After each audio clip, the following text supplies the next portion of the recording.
12 teenagers are staring at the new teacher with the same look in their eyes. It's the look of someone who knows in advance that they're going to be abandoned.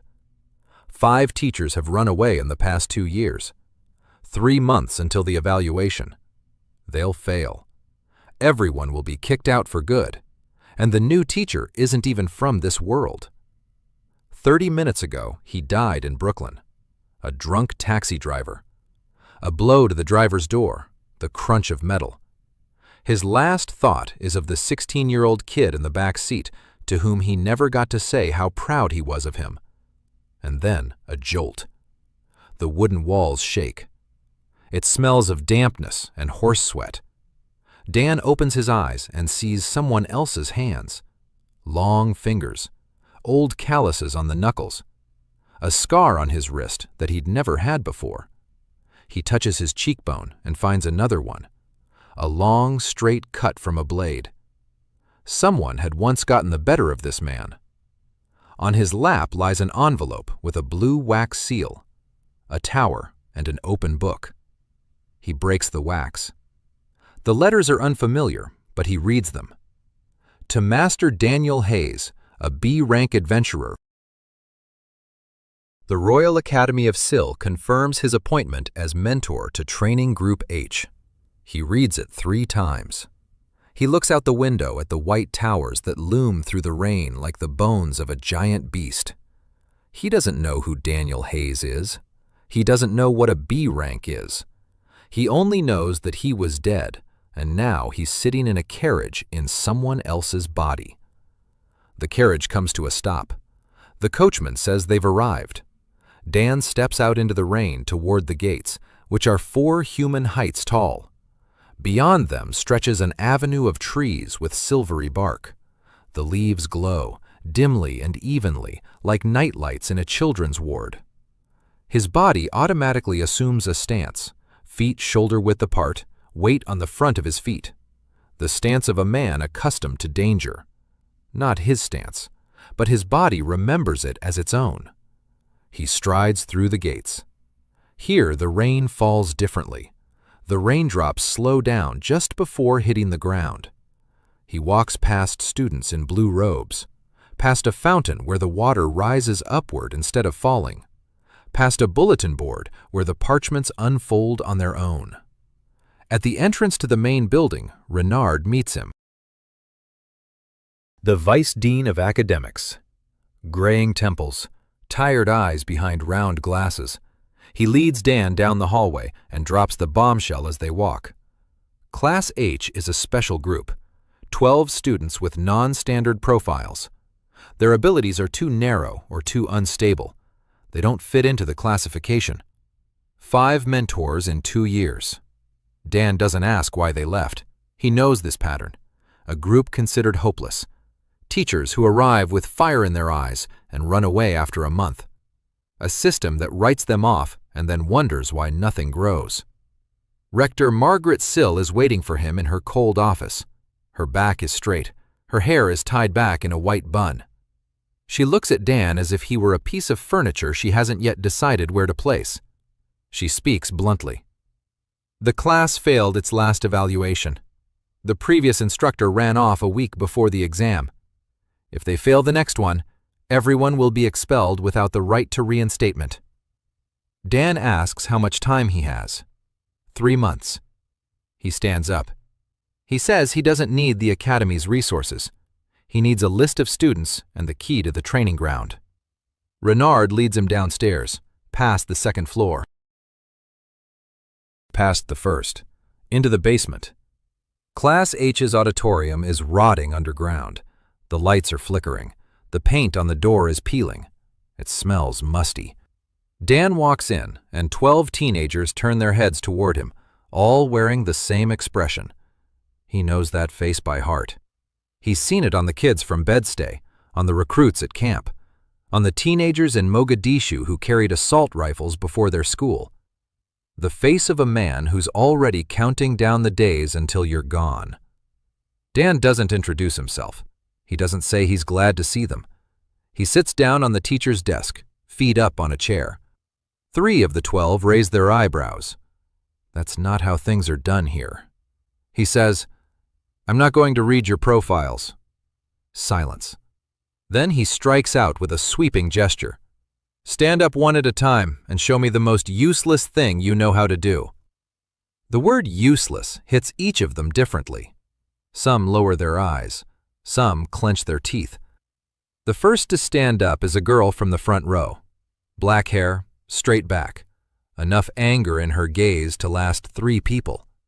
Sora Minami. Her useless ability is a flame that doesn't burn. She raises her palm, and a blue flame flares up on it.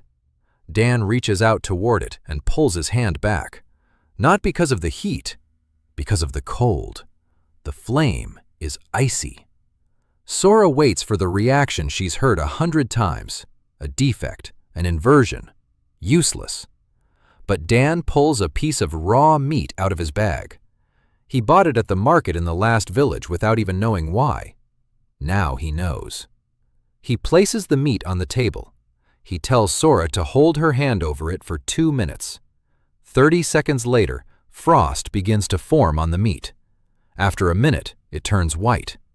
After 2 minutes, it's covered with a layer of ice, perfectly even, just like in an industrial freezer. The class is silent. Dan taps the meat with his knuckle. It sounds like stone. Your flame isn't useless. It's a cryogenic field. To preserve supplies on a field mission. To freeze a wound to numb the pain in battle. To extinguish a fire by robbing it of its heat. You're not a defective mage. You're a mage with an ability that no one has bothered to discover. Sora's expression doesn't change, but the knuckles of her clenched fists turn white. Dan turns to the class. Lesson number 0. In this world, there are no useless abilities. There are teachers who are too lazy to think. I'm not one of them. Next, a boy by the window stands up. Liam Ashcroft Gray. He introduces himself by his full name, including the prefix. An aristocrat. Dan doesn't care. Liam can't cast spells on his own. But he doubles the power of someone else's spell within a 5-meter radius. A living amplifier. In the army, they'd pay 7-figure sums for someone like that. That's not useless. That's architecture. Next, the little redhead in the back row. Maya Reyes. 15 years old, the youngest. She smiles broadly, her smile as impenetrable as a shield. She controls moss. Only moss and lichen. Someone in the class snorts. Dan asks if she can grow moss on living skin. Maya stops smiling. She nods. Imagine an enemy in armor. 3 seconds and his visor is overgrown with moss. He's blind. 3 more, and moss is in every crevice of his armor. His joints seize up. The enemy is immobilized without a single spell. You're not a cute little misunderstanding. You're a saboteur. Next, they go one by one. Hajin Cho, the quiet one.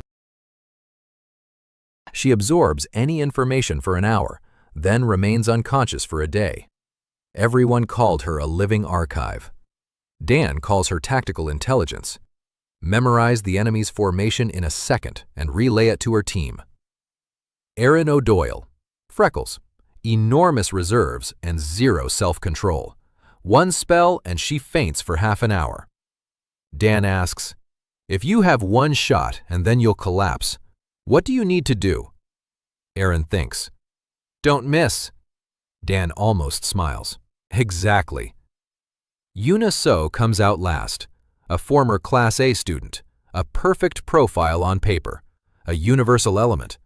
But in front of people, she panics. Her hands shake, her breathing gets ragged, the spell falls apart. She says this as matter-of-factly as a medical report. Dan nods. He'll talk to her separately. Once all 12 have shown what they can do, he stands up from the table. I've realized 3 things. Each of you can do something that no one else in this academy can. None of your teachers bothered to see that. And we have 3 months until the evaluation, after which you'll be expelled for good. He turns to them. I'm not a mage. I won't teach you magic. But I know how to turn these 12, whom everyone considers trash, into a team that no one will be able to ignore. Tomorrow at 6 in the morning, the training ground, running gear. Sora raises her hand. Mages don't run. Dan replies, now they do. He walks out, closes the door. He leans against the wall in the empty basement. He closes his eyes. His heart beats with a foreign rhythm in a foreign chest. He's dead. He's alive. He's in a world where trees glow and water flows upward. And he has 12 children who will be thrown out onto the street in 3 months if he doesn't do the impossible. He opens his eyes, speaks aloud into the void. All right, it's been worse. No, it hasn't. But it sounds nice. At 6 in the morning, 9 out of 12 people were standing on the training ground. 3 hadn't shown up. Dan noted this and said nothing. The training ground was an area the size of a soccer field behind the academy's east wing. The ground was trampled to the density of stone.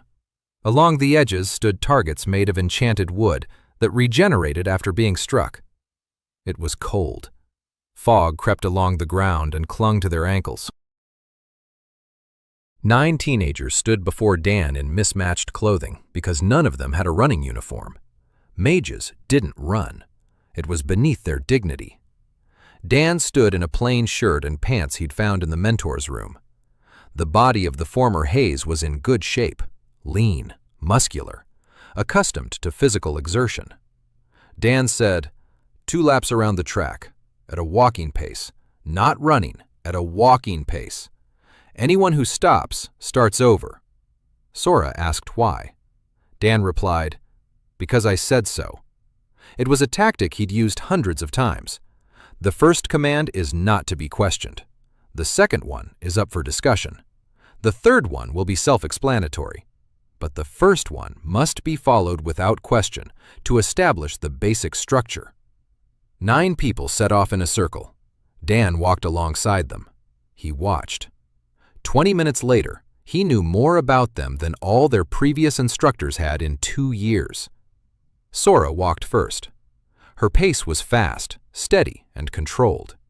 She was used to being in front and had no intention of giving up that position, even on a walk. A leader, but a leader who led out of fear of falling behind, not out of a desire to lead. Liam walked steadily. Perfect posture. His stride was as steady as a metronome, but his eyes were empty. He was carrying out the task like a machine, without any emotion. An aristocrat who had learned to obey because rebellion requires self-belief, something he no longer had.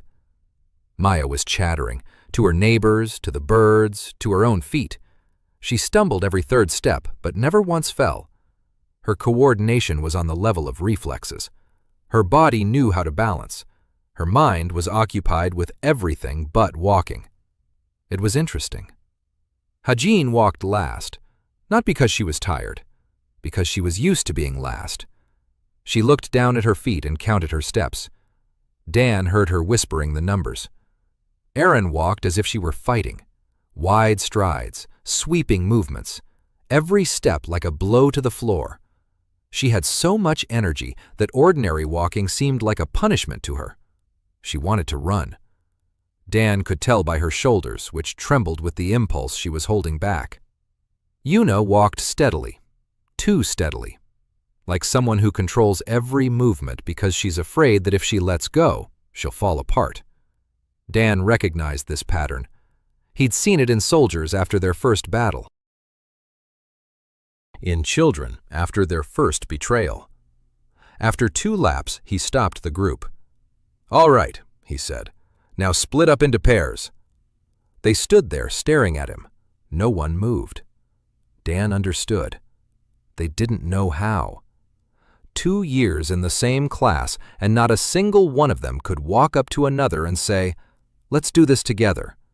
Because every time they tried to team up, someone would tell them it was pointless. That weak plus weak equals too weak.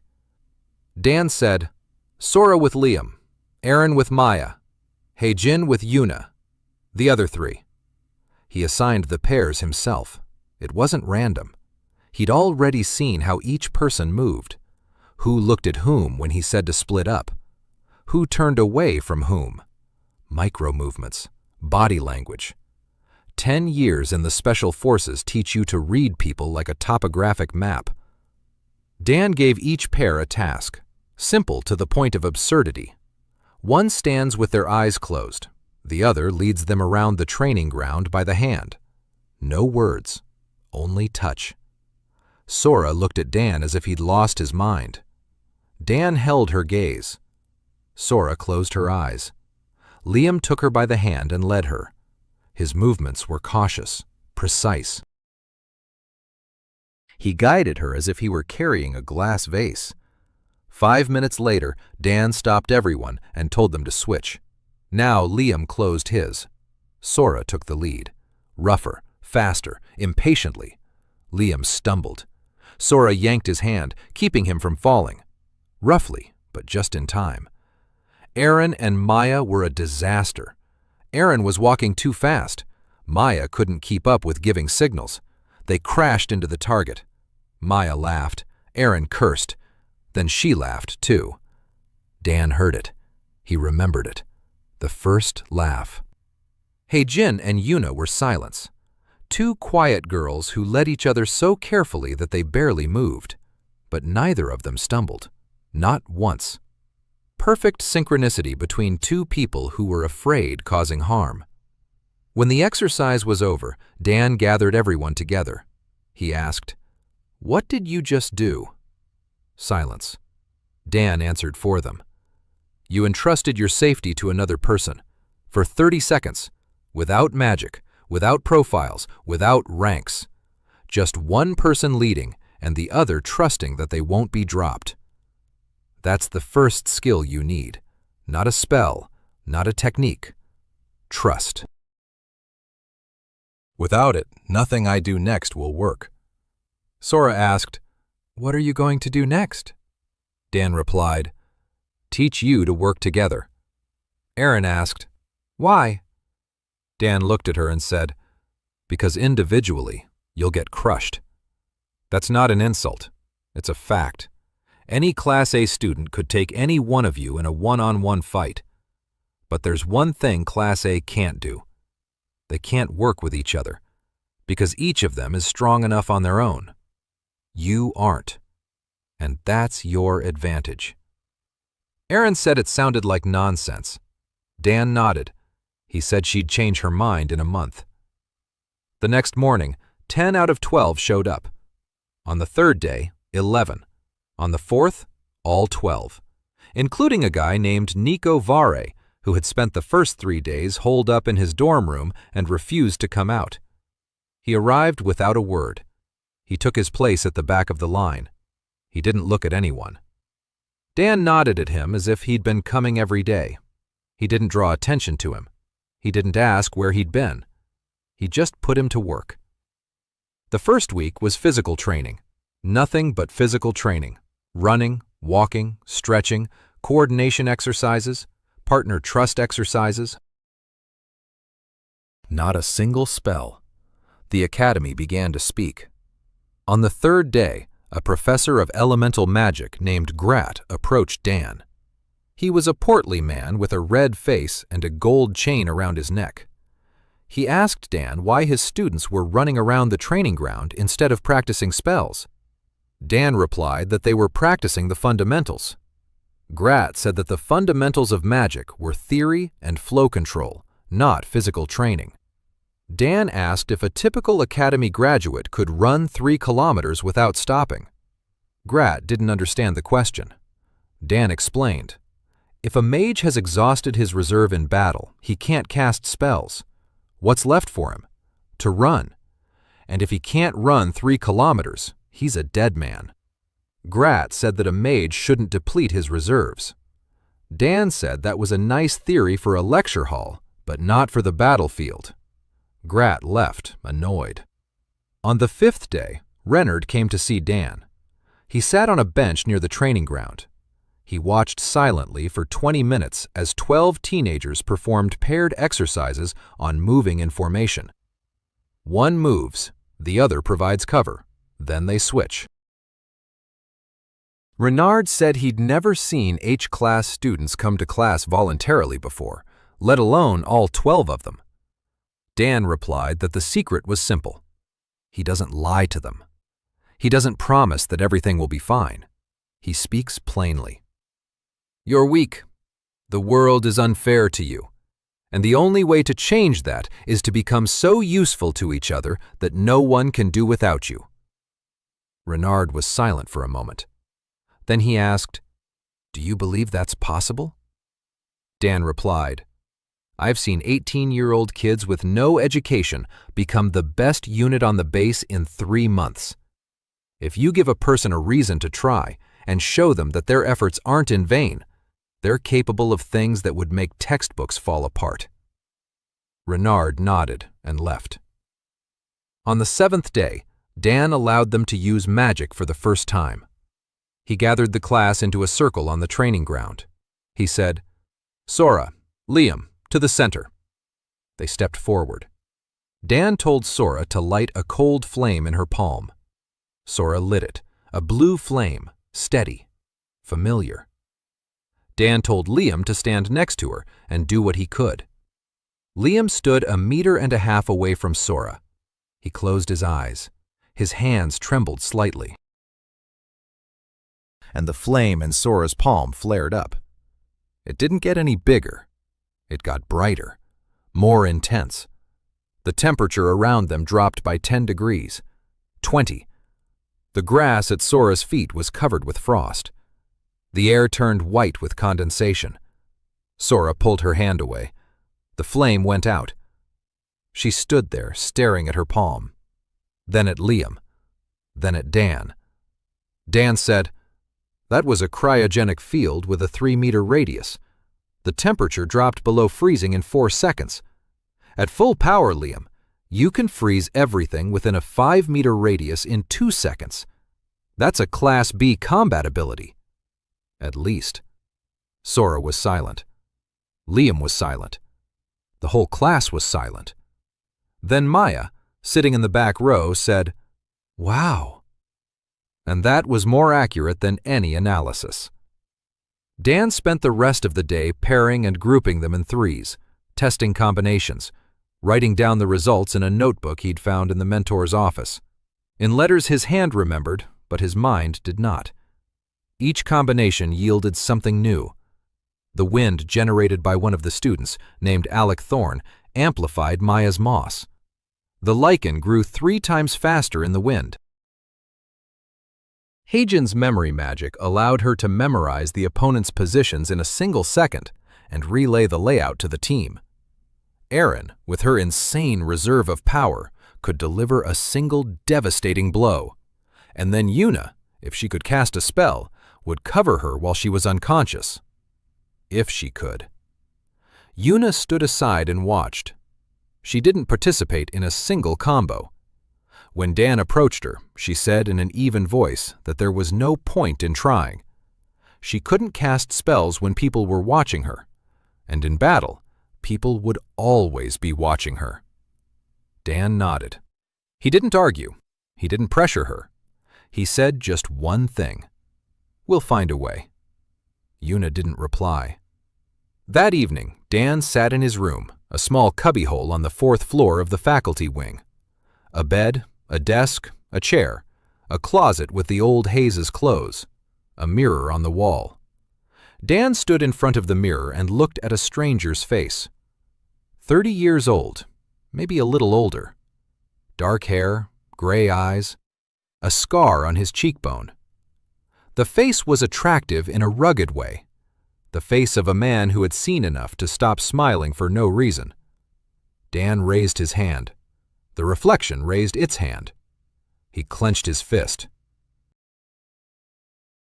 The reflection clenched its fist. His body obeyed. His muscles remembered movements he hadn't practiced. When he walked across the training ground, his legs chose their own stride. When he raised his arm to demonstrate a stance, His body assumed the position that the former Hayes knew, not him. Muscle memory, reflexes, skills with a sword he'd never once held, but could pick up right now and perform a basic routine without thinking. A strange feeling, like wearing someone else's shoes that fit perfectly. Dan lay down on the bed. The ceiling was low, with a crack shaped like a river on a map. He thought about the 12 teenagers, about 3 months, about the word disbandment, which hung over them like an axe. He thought about how he didn't know this world. The second week began with a problem. Dan arrived at the training ground at 6 in the morning and found the entrance gate locked. The lock was new, shiny. It bore the seal of the combat faculty. Dan looked at the lock, then at the 12 teenagers standing in front of the gate, exchanging glances. Sora said it was Vale. Dan asked who Vale was. Sora explained. Professor Cassius Vale, Dean of the Combat Faculty. Member of the Council, one of the strongest mages at the Academy, and the man who had openly stated that Class H should be disbanded because wasting resources on defective profiles was a crime against those with normal profiles. Dan listened. He nodded. He turned to the class. He said, "The training ground is closed. We're running through the Academy grounds." 3 laps around the main building. They ran. Along the morning paths, past the fountains and the sleeping dormitories. 12 teenagers in mismatched clothes. Slowly, with difficulty, but together. Students from other classes watched from the windows. Some was laughing. Someone was pointing. Dan ran in front. On the second lap, Liam fell in beside him and said in a low voice that this wasn't the first time Vale had done this, that every previous instructor had eventually faced something similar. One found his lecture hall flooded. Another discovered that his students had been transferred to night classes without warning. A third received an order to go on a business trip on the day of the exam. Dan listened and ran. He took it all in. After the run, he led the class to the basement lecture hall. He pushed the desks against the walls. He cleared a space in the center. He said, "If they won't give us a training ground, we'll work here. I don't need a field. I need you and these 4 walls." For the next 2 hours, he taught them basic formations. A trio, 2 in front, 1 in the rear. The front 2 maintain contact. The rear one provides cover. Moving as a unit, not magical, physical. Who stands where, who looks where, who covers whom. It was so elementary by Earth standards that any platoon could master it on the first day. But here, it was a revelation. Aryan magical doctrine knew nothing of the concept of coordinated fire. Mages fought like duelists, one-on-one, in a linear formation at best. The idea that 3 weak mages could divide their roles so that one controls the enemy, another deals damage, and the third covers both was as new to them as electricity was to a caveman. Sora picked it up faster than anyone else. She was used to thinking 2 steps ahead. By lunchtime, she was already commanding her trio without any prompts from Dan. Liam, Aaron, and Maya. Liam buffed, Aaron attacked. Maya slowed down their hypothetical opponent with moss. Rough, clumsy. But it worked. On the 3rd day of the 2nd week, something happened that changed the dynamic. Class A was passing by their basement lecture hall. The door was open. The captain of Class A, named Rainier Duval, stopped in the doorway. Behind him stood 5 others in immaculate blue robes with silver trim. Rainier was a tall 17-year-old with perfect posture and the face of a man who had been told since birth that he was the best. He looked at Class H, which was practicing moving in groups of 3 in the cramped basement room. He looked at the desks pushed up against the walls, at the peeling paint, at the narrow windows, and he smiled. Not maliciously, worse, with pity. He said he was glad to see that Class H had finally found an activity suited to their level. Gymnastics for those who can't cast spells. Then he looked at Dan and added, And the instructor, too. Dan stared at him in silence. Rainier waited for a reaction. Anger, excuses, or at least embarrassment. Dan gave him nothing. He just stood there and stared. Rainier lost interest after 10 seconds. He left with his group. When the footsteps faded, Aaron punched the wall. Sora stood motionless. Her face was stony. Maya stared at the floor. Liam stood with his eyes closed, breathing through his nose. Slowly. In control. Like a man who's grown accustomed to this and hates that he has. Dan said, "Sit down." Everyone sat down. Dan said, "Remember this feeling. Remember how he looked at you. Remember that pity. And now I'm going to tell you something you won't hear from anyone else in this academy." He's right. Right now. Today. At this very second, he's stronger than any of you. And that's a fact. But he fights alone. Because he can. And that's his weakness. He's never in his life learned to rely on anyone else. Never learned to provide cover. Never learned to coordinate. But you will. And in 3 months, when he faces you one-on-one, he'll lose. Because he'll be alone. And there will be 12 of you. Aaron said it wasn't fair. Dan replied, "In combat, there's no such thing as fair or unfair. There are only the living and the dead. I'm going to teach you how to be the living." Aaron fell silent. She looked at Dan with new eyes. On the 4th day of the 2nd week, Dan solved Yuna's problem, or at least began to solve it. He came to her dorm room that evening. He knocked. Yuna opened the door. Her room was spotless. The bed was made with military precision. The books were arranged by size. Not a single personal item was in sight. It was the room of someone who had erased themselves from their own space. Dan asked permission to enter. He sat down on a chair. Yuna sat down on the bed. Her back was straight. Her hands were on her knees. Her eyes were steady. Her defenses were at their peak. Dan asked when the panic attacks had started. Yuna replied, "A year ago, at a first-year demonstration performance, in front of the entire academy. She was supposed to demonstrate control over the elements, water, fire, earth, air. A well-rounded student, the pride of the faculty. 300 people were watching her, including her mother, who had come all the way from the capital just for this." Yuna stepped into the arena. She raised her hands, and nothing happened. The magic didn't come. Instead, fear took its place. Her hands began to shake. She couldn't breathe. Her legs gave way. She fell in front of 300 spectators. She lost consciousness. She woke up in the infirmary. Her mother had left without saying goodbye. A week later, Yuna was transferred to Class H. Dan listened. He didn't interrupt. He didn't nod sympathetically. He simply listened like someone taking in information. When Yuna finished, he paused. Then he said, "You're not broken. Your body is doing what it's supposed to do.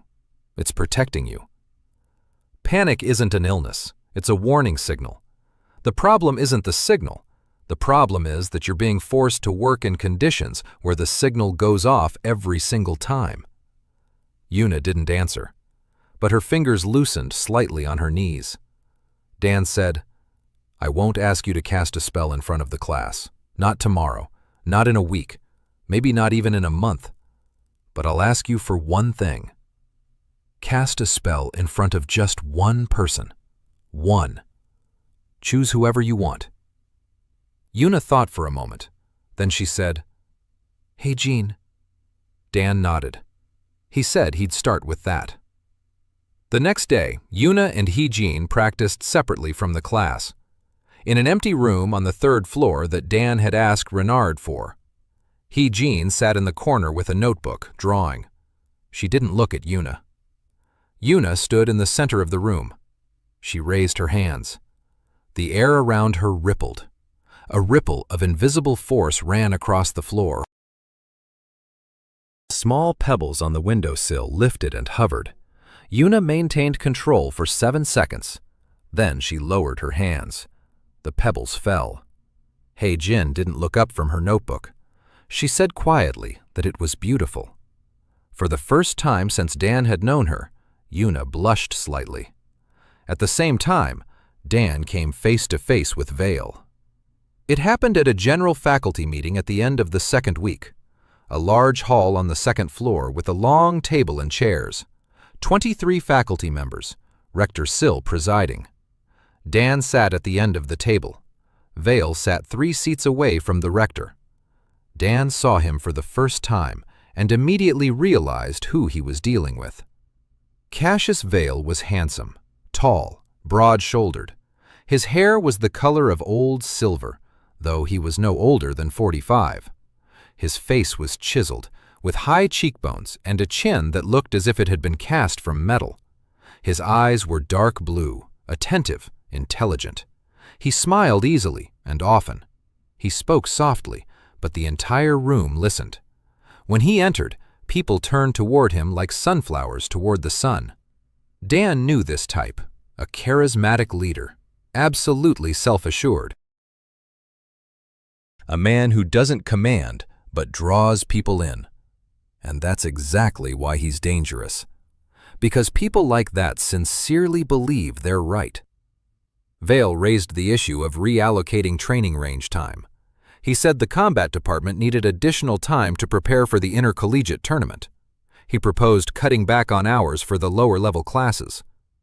As he spoke, he looked at Dan. He was smiling.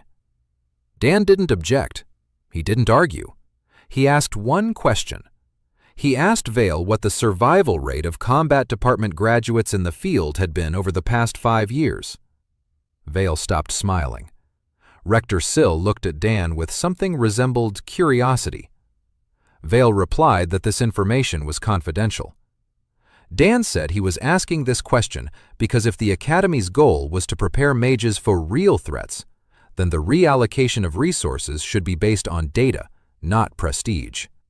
Vale replied in an even tone that he thanked his new colleague for his enthusiasm, but he added that issues of strategic resource allocation are decided by experienced people, not by novices who teach their students to run in circles. Several instructors laughed. Dan remained silent. He got what he wanted. Vale had openly marked himself as an opponent. Now Dan knew the boundaries. After the meeting, Renard caught up with Dan in the hallway. He said in a low voice that Dan was playing a dangerous game. Vale wasn't just the dean. He was connected to the Pure Profile faction, a group of aristocrats who believe that defective profiles must be weeded out of the magical community. Not metaphorically, literally. They're pushing for a law banning reproduction for carriers of unstable profiles. Dan stopped. He looked at Renard. He asked, "Sterilization, the 3rd week." Dan was standing in the basement lecture hall at 5 in the morning, alone, a notebook on the table. It had 12 pages, one for each student. On each page, a name, physical characteristics, psychological profile, ability type, stress response, interaction with others, weaknesses, strengths, things they didn't even know about themselves. Dan reread the notes and formulated a plan. 3 months until the certification exam. 2 of those weeks had already passed. 10 weeks remained. In 10 weeks, he had to turn 12 teenagers with non-standard abilities into a team that would pass an exam designed for standard profiles. The math didn't add up. He knew that. So he had to change the terms of the problem. In the morning, he gathered the class and said, "Starting today, we're switching to combat teams. A new combination every day, a new challenge every day. Forget everything you've been told about how a mage is supposed to fight. I don't care about doctrine. I don't care about standards. I need you to solve the problem I set in whatever way you come up with yourselves."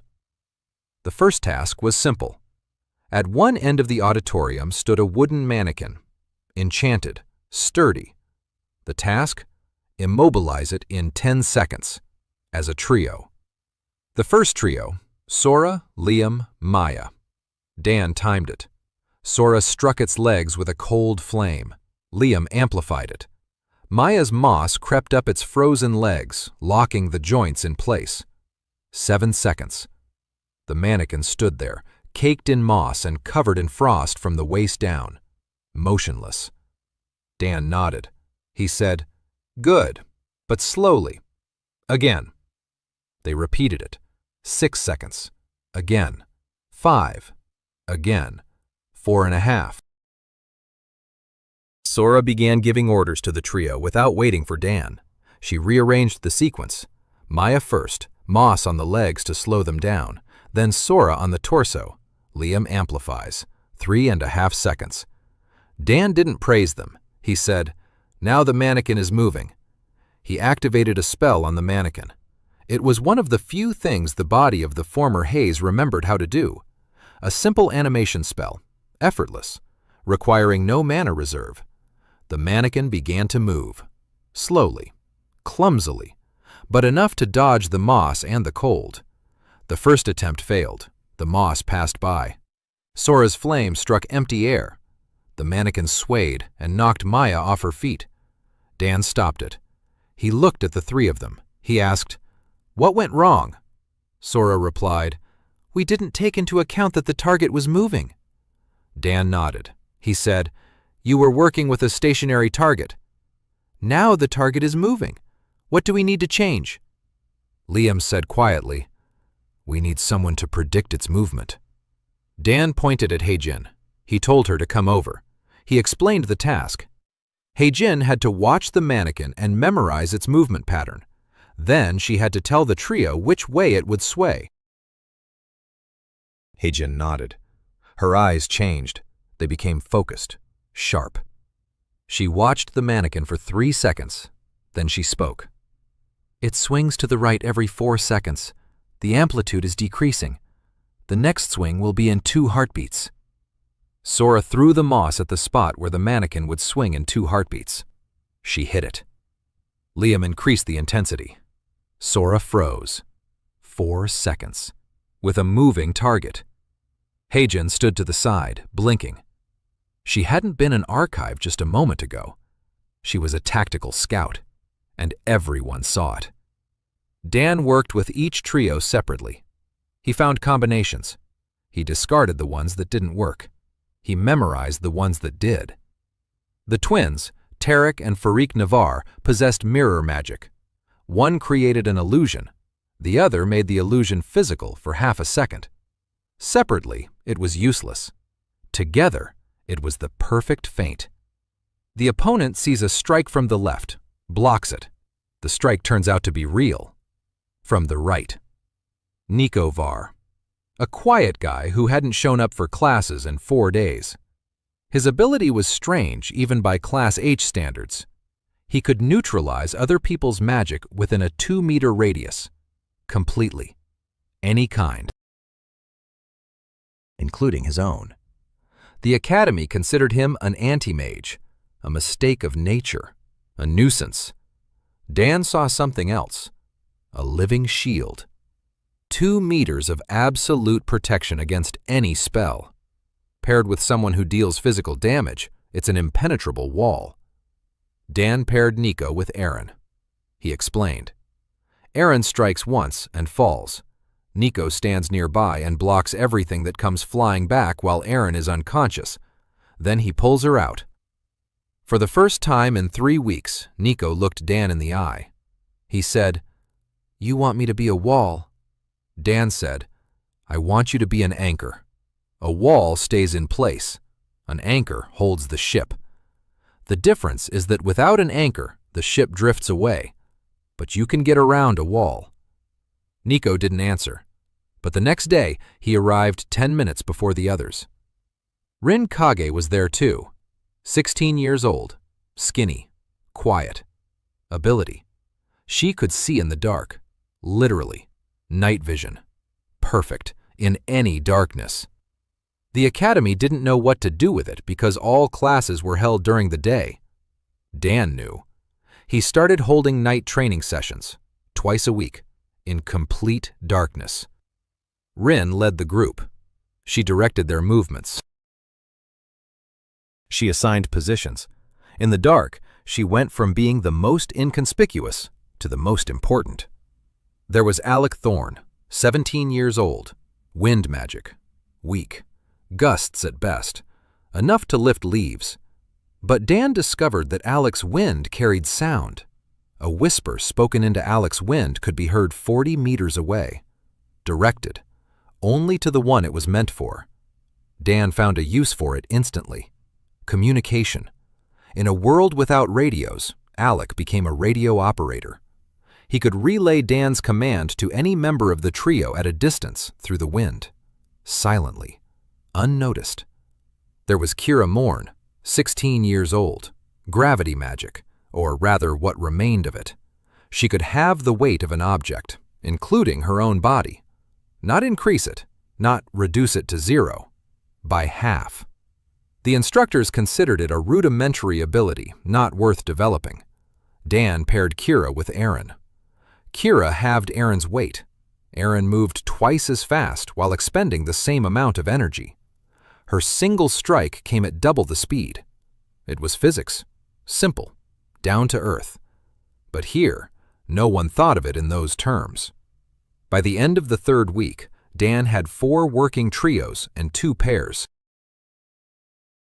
Each combination covered a specific function: control, damage, defense, reconnaissance, communication, mobility.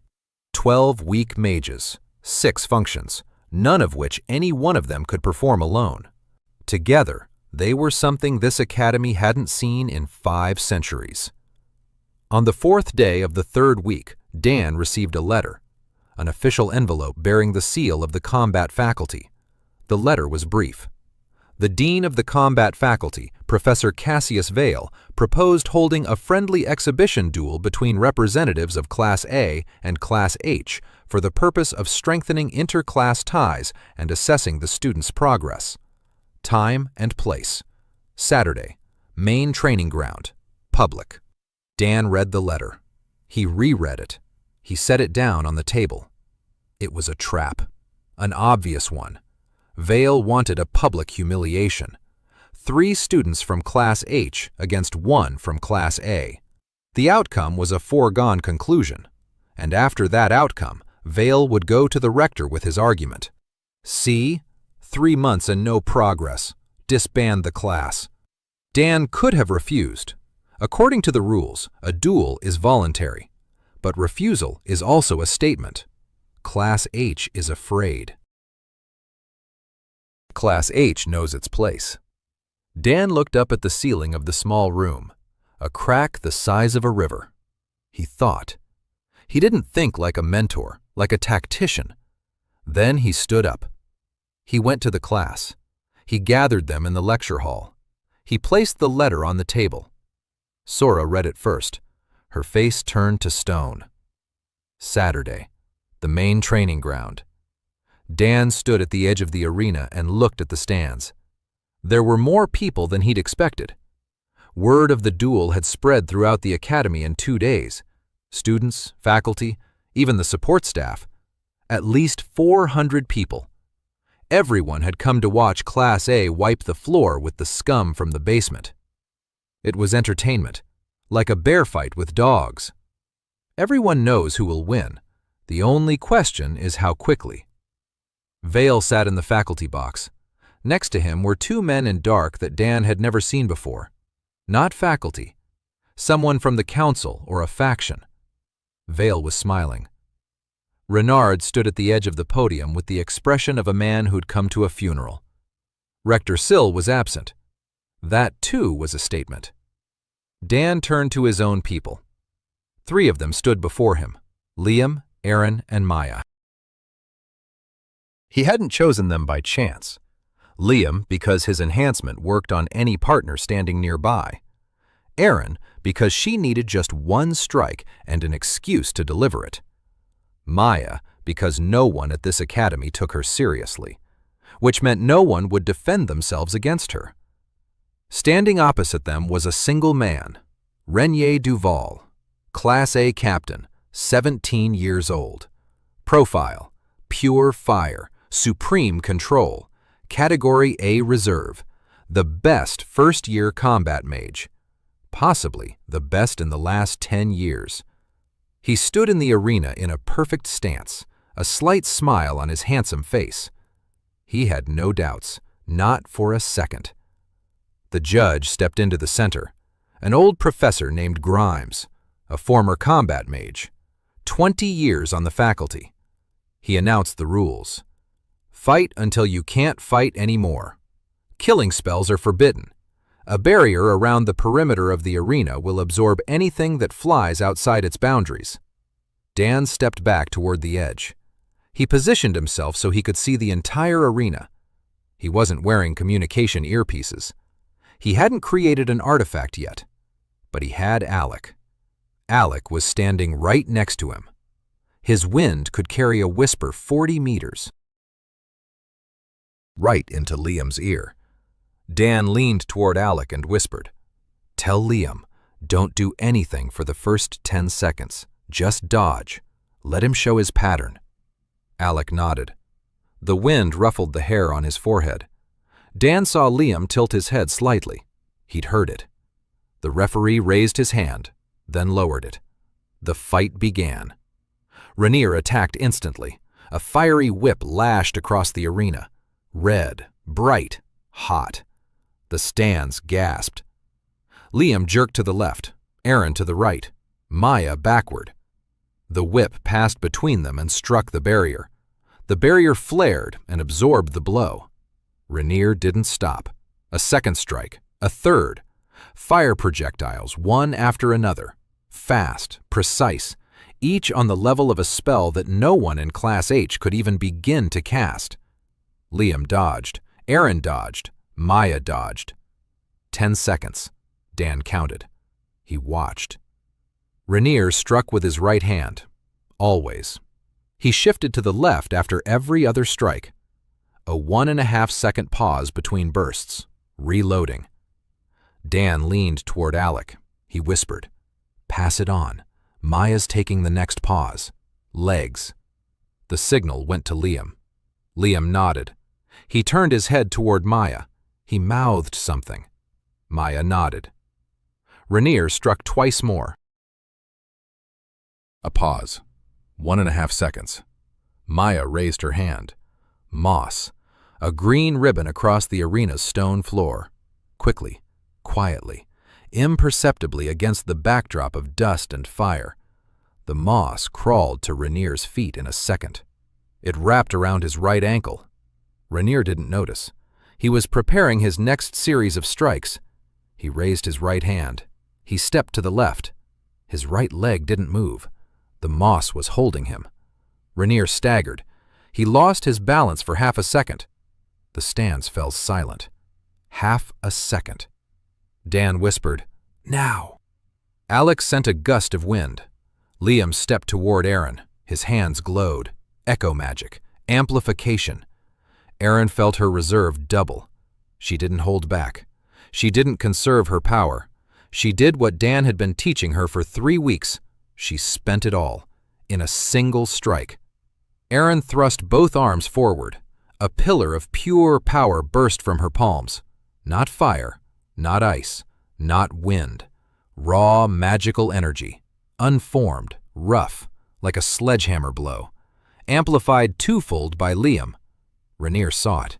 His eyes widened. He raised his shield. Fiery, solid, professional. The shield held, but the blow sent Renier flying 3 meters backward. The moss on his leg was torn off. Renier held his ground. Aaron fell. Just like always. One blow and she passed out. She lay face down on the arena's stones. The stands roared. Renier stood. His shield was smoking. His face had changed. The smile was gone. For the first time in this fight, he looked at his opponents as opponents, not as targets. Dan whispered to Alec, "Maya, cover Aaron. Liam, buy us some time." Maya ran to Aaron. Moss spread out around the girl lying on the ground. Dense, thick, like a pillow. Protection. Not from fire, from stones and shrapnel. Liam was left alone against Rainier. He couldn't attack. His magic didn't attack. He could only strengthen. And right now, he had no one to strengthen. Rainier understood this. He raised his hand. A fireball. Liam stood and watched his approaching death, or rather, his approaching defeat. He didn't run. He didn't close his eyes. He stood upright. His back was straight. His chin was raised. An aristocrat to the very end. The ball struck him. The barrier spell on his robe softened the blow, but Liam was sent flying 5 meters. He fell. He rolled across the stones. He got up on one knee. His cloak was smoldering. Blood from a gash ran down his forehead. He got up. His legs were shaking, but he got up. The stands fell silent. Rainier struck again. Liam fell again. He got up again. Rainier struck a third time. Liam fell a third time. He lay on the stones. He tried to stand up. His hands were shaking. His knees wouldn't hold him. He couldn't get up. But he tried. The referee stepped forward to stop the fight. And at that moment, Erin opened her eyes. She came to. Not after 30 minutes as usual. After 2 minutes. Because Liam was stalling. And Liam knew he was stalling. And she knew that he knew. Erin stood up. Maya's moss crumbled off her. She was on her feet, staggering, pale, empty. Not a drop of reserve remained. But she was on her feet. Rainier turned toward her. He raised his hand to cast a spell. Erin walked toward him. Without magic, without spells. She just walked. Step by step, across the arena's stones, past the scorch marks and shreds of moss. Rainier fired. A fireball. A small one. A warning shot. It hit Erin in the shoulder. Her form filled with smoke. A barrier spell absorbed most of the blow, but it still hurt. Erin didn't stop. She kept walking. Rainier fired again. At her other shoulder. Erin didn't stop. The stands fell silent. 400 people. Silence. Erin reached Rainier. He could have hit her harder. He could have stopped her with a single powerful spell. But he stood there, watching the girl walking toward him through the fire, without magic, without protection, without anything. And for a second, he forgot he was supposed to attack. Erin punched him in the jaw, a right straight. The Brooklyn Street School, thanks to a mentor who'd spent 6 years teaching kids how to fight. Rainier wasn't expecting it. His head jerked back. He took a step back. He didn't fall. He didn't even waver seriously. But he took the hit. A clean physical blow from a girl in Class H, in front of 400 people. The referee stopped the fight. Class H lost. On points. By the book. By all formal criteria. Rainier hadn't sustained a single serious injury. Liam was lying on the rocks. Erin was staying on her feet only out of sheer stubbornness. Maya had used up all her moss. Defeat. A clean one. Erin lay on the sand of the training ground. She raised her hand, thumb up. She looked at Dan. She said, "Teacher, that was fun." Dan stood at the edge of the arena. His face was impassive, but inside him something was burning, hot and bright. Pride. He'd been training people for years, dozens of units, hundreds of soldiers. But that feeling, when a kid who'd considered himself a nobody his whole life gets back up after the third blow and keeps going, that feeling was priceless. The stands remained silent for another 5 seconds after the fight was stopped. Then they began to speak, all at once, 400 voices. They had witnessed a fight in which 3 underdogs held out for 2 minutes against the best fighter in the class. It wasn't a victory, but it was something they couldn't explain. The losers were smiling. The losers gave a thumbs up. The losers looked as if they'd just been shown that they existed. Vale wasn't smiling. He sat in the box with a stony expression, staring at the arena. 2 men in dark robes next to him were talking. Rainier stood in the arena. He rubbed his jaw. He watched Aaron being carried off to the infirmary.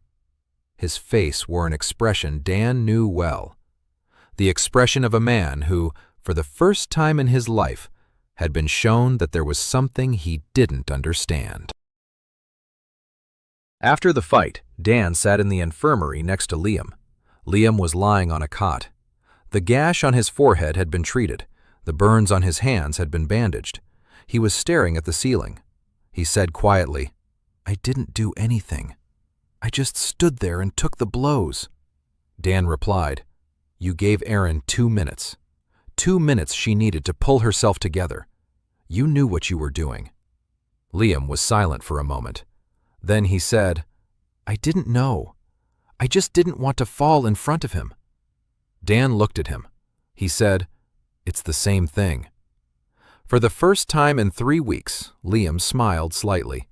It was crooked, just one corner of his mouth, but he smiled. Erin on the next cot was snoring, loudly, unabashedly. Her fist was wrapped in a bandage, 2 broken knuckles. Dan left the infirmary. Sora was waiting for him in the hallway. She stood against the wall with her arms crossed. Her face was unreadable. She said, "You knew we'd lose." Dan replied, "Yes." Sora said, "You sent them into the arena knowing that." Dan replied, "Yes." Sora was silent for 5 seconds. Then she said, "Next time, I'm going too." And she left. Dan stood in the hallway, watching her go. Then he turned and saw Renard. Renard was standing by the opposite wall, quietly, like someone who had been watching for a long time. He said, "The day after the fight, 7 students from other classes came up to me. They asked to be transferred to Class H." Dan didn't answer. Renard continued, 7, in a single day. For 2 years, not a single person wanted anything to do with Class H, and now 7 people want to get in. Dan said, "I won't take them." Renard was surprised. He asked why. Dan replied, "Because I don't need students who want to be in Class H. I need those 12 that nobody wanted. That's who I'll build my team from, not the ones who rushed in once it became trendy." Renard gave Dan a long look. Then he nodded and said he'd pass the message along. Dan returned to his tiny room. He sat down on the bed. He looked at his hands, strange hands with old calluses. He clenched his fists. Then he unclenched them. Tomorrow would be a new day, new training sessions, new tasks. 10 weeks until the evaluation. His guys had just lost their first fight. And they'd lost it so badly that the whole academy was talking about it. Dan lay down on the bed. Monday, after the duel. Dan walked into the basement lecture hall and found that the desks were back in their places. All 12 of them, exactly, neatly. Someone had put them back in their places over the weekend.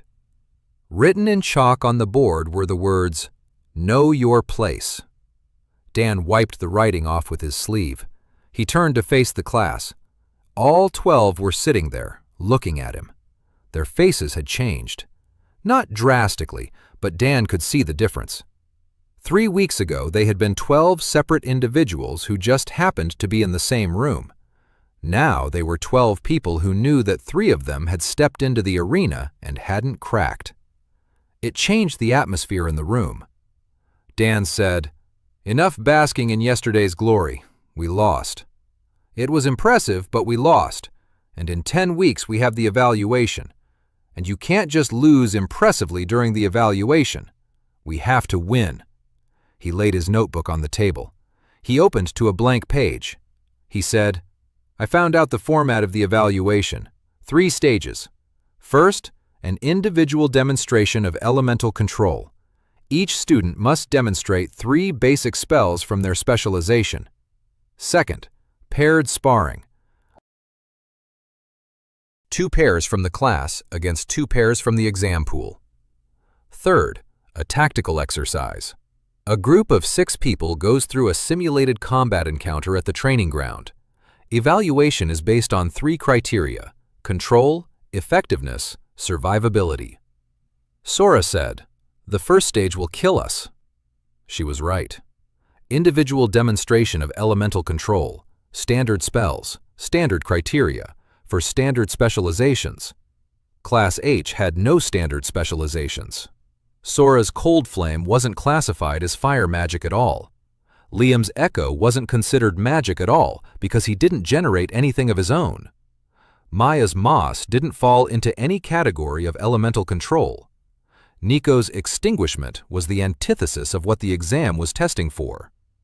Dan knew that. He'd known it from day 1, and he had a plan. He said, "We won't adapt to the exam's format. We'll make the exam adapt to us." Sora asked how. Dan explained.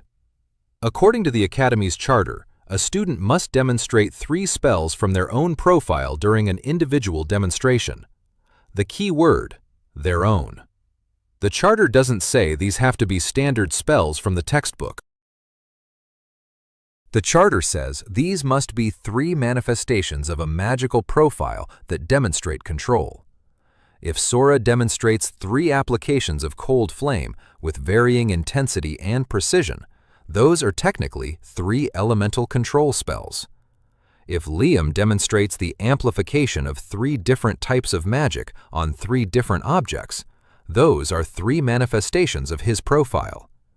If Maya grows moss in 3 different ways on 3 different surfaces, those are 3 spells. Sora listened. Her eyes changed. From wary, they became sharp, calculating. She was a natural strategist. Dan had seen it from day 1. She asked, "Have you read the charter?"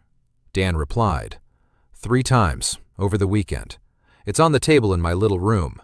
412 pages. The most interesting part is on page 231, the paragraph about non-standard profiles.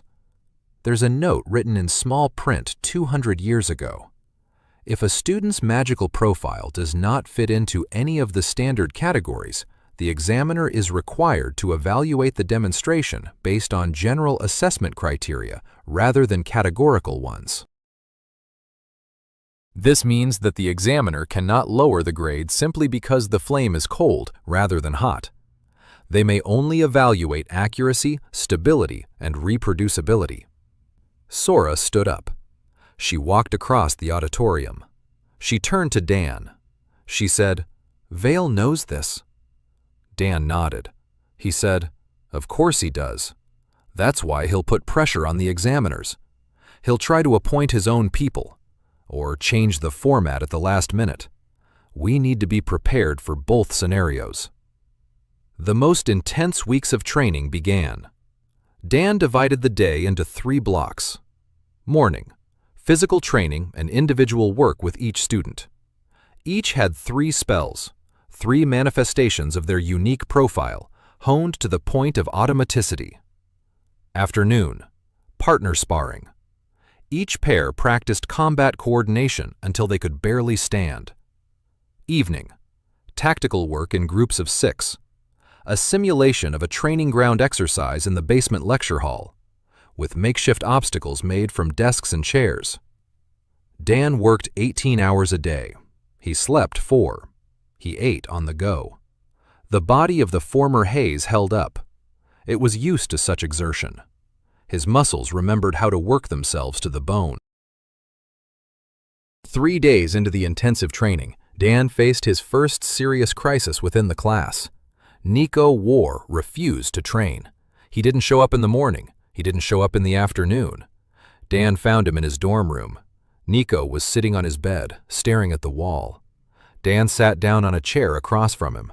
He remained silent. He waited. Nico spoke first. He said there was no point, that his ability was suppression, that he had nothing to show in an individual demonstration. He didn't create magic, he destroyed it. 3 elemental control spells. He had no element. He had a hole into which the element fell. Dan listened. Nico continued. He said that his whole life he'd been called a nuisance, that in his home village, the local healer had told his mother that the boy was defective and that she should be glad he was at least physically healthy. That in elementary school, people were afraid of him because other people's spells would fall apart around him.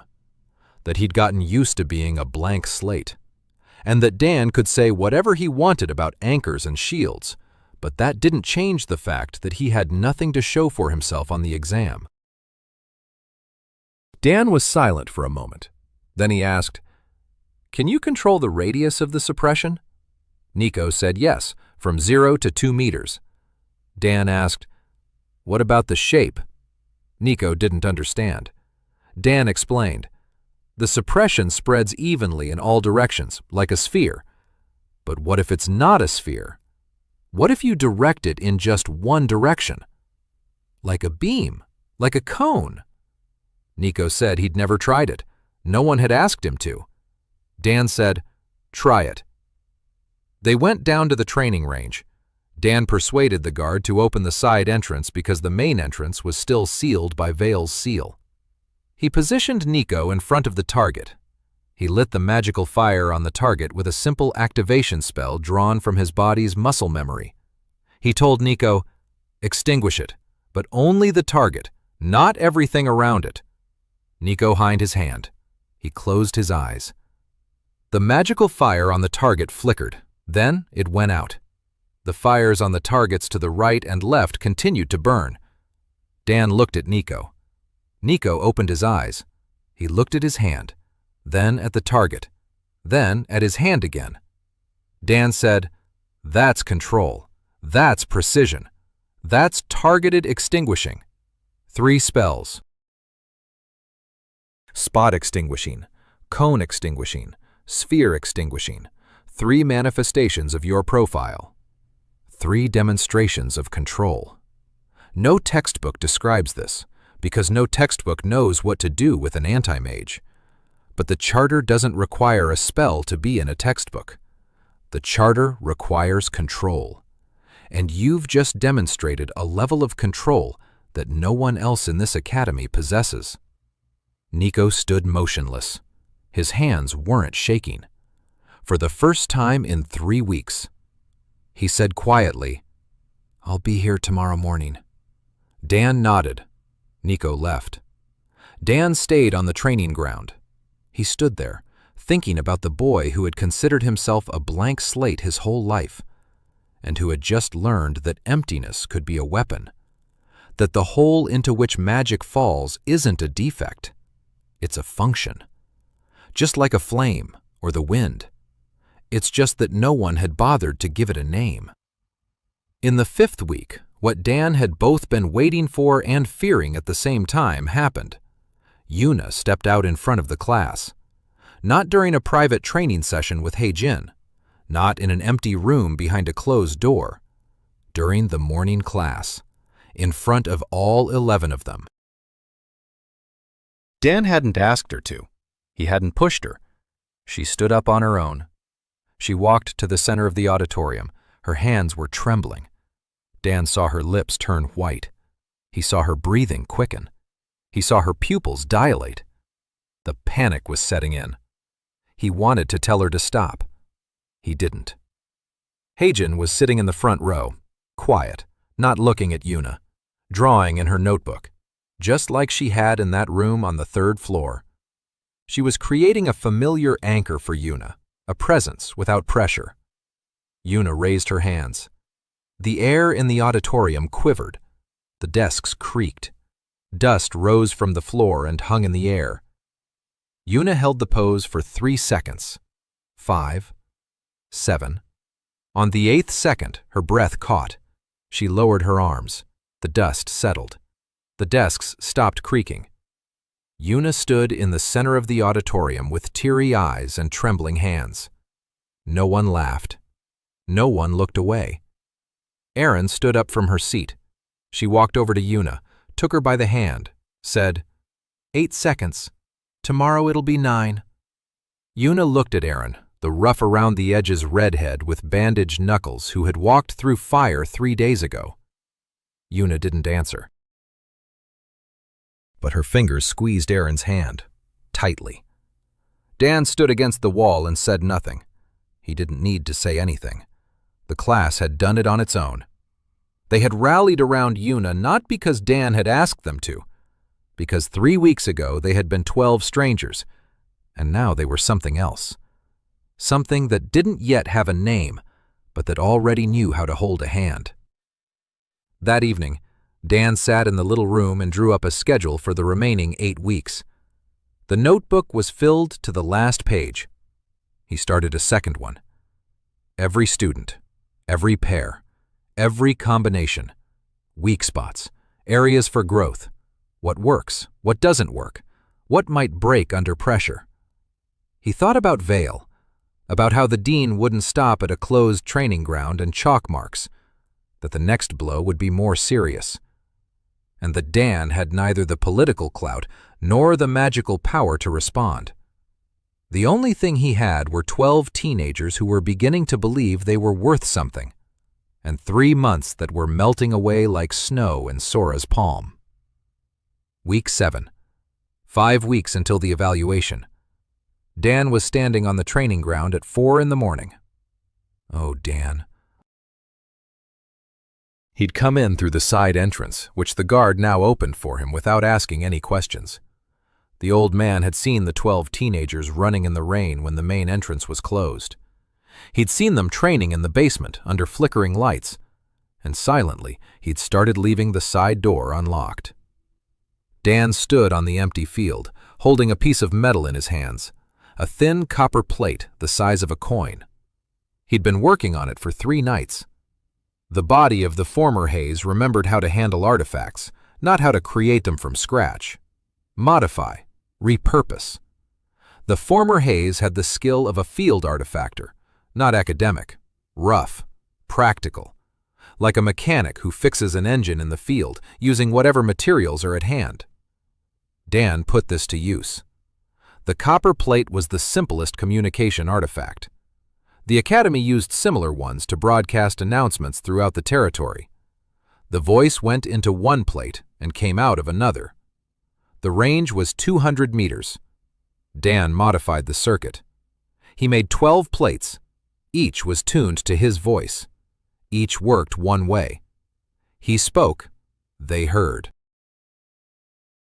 All at once or individually, depending on which combination he activated with a snap of his fingers. It was primitive by area standards. Any artifactor from the Academy would have laughed at the quality of the work. But Dan didn't need quality. He needed functionality. A voice in every fighter's ear. Like a walkie-talkie, like a commander's earpiece. Like that tool without which no small unit operation works. That morning, he handed out the plates to the class.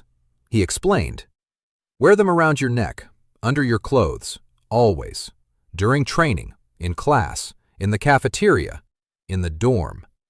They had to get used to his voice in their ears. They had to learn to respond to commands without thinking, automatically, like a reflex. Sora took a plate. She turned it over in her hands. She looked at the rough soldering, at the uneven runes. She said, "You made these yourself?" Dan replied, "Yes." Sora asked, "But you're not a mage." "How?" Dan replied. "My hands remember." Sora gave him a long look, the kind that meant she was thinking about something she wasn't yet ready to say out loud. Dan began training them using voice commands. That changed everything. Before, the bonds worked because the students could see each other. They stood side by side. They could exchange glances. Now Dan spread them out to different ends of the training ground. He set the task and directed them with his voice. "Sora, 2 steps to the left. Liam, hold your position. Maya, 3 o'clock. Hejin, report what you see. Nico, cover Aaron. Alec, tell Kira to reduce Aaron's weight in 5 seconds. The first day was a disaster. They got confused. They bumped into each other. They didn't hear the commands. They talked over each other, even though there was nothing to interrupt because the communication was only from Dan to them. The second day was slightly better. The third was even better. By the end of the week, the trio of Sora, Liam, and Maya was executing an immobilization sequence in 3 seconds upon a voice command from a distance of 20 meters apart, without seeing each other, just Dan's voice in their ears. It wasn't pretty. It was rough. It was unpolished.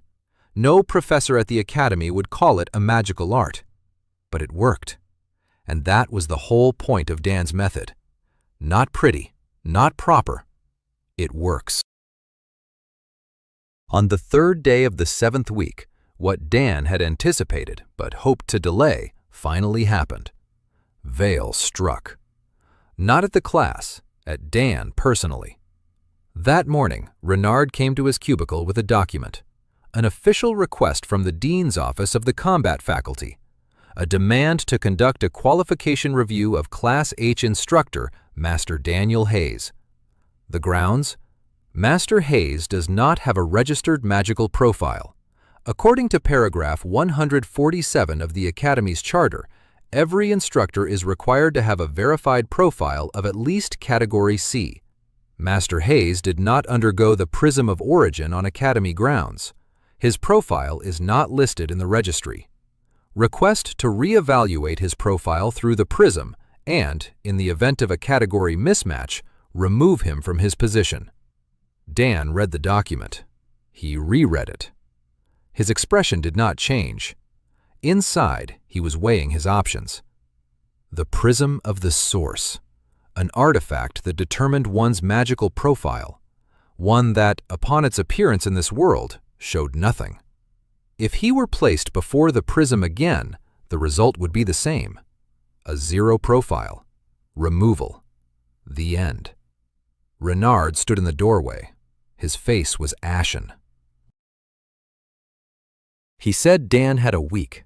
The council had scheduled an inspection for next Friday. Dan placed the document on the table. He said thank you. Renard left. Dan sat in silence for 3 minutes. Then he stood up and went to the classroom. He didn't try to hide it.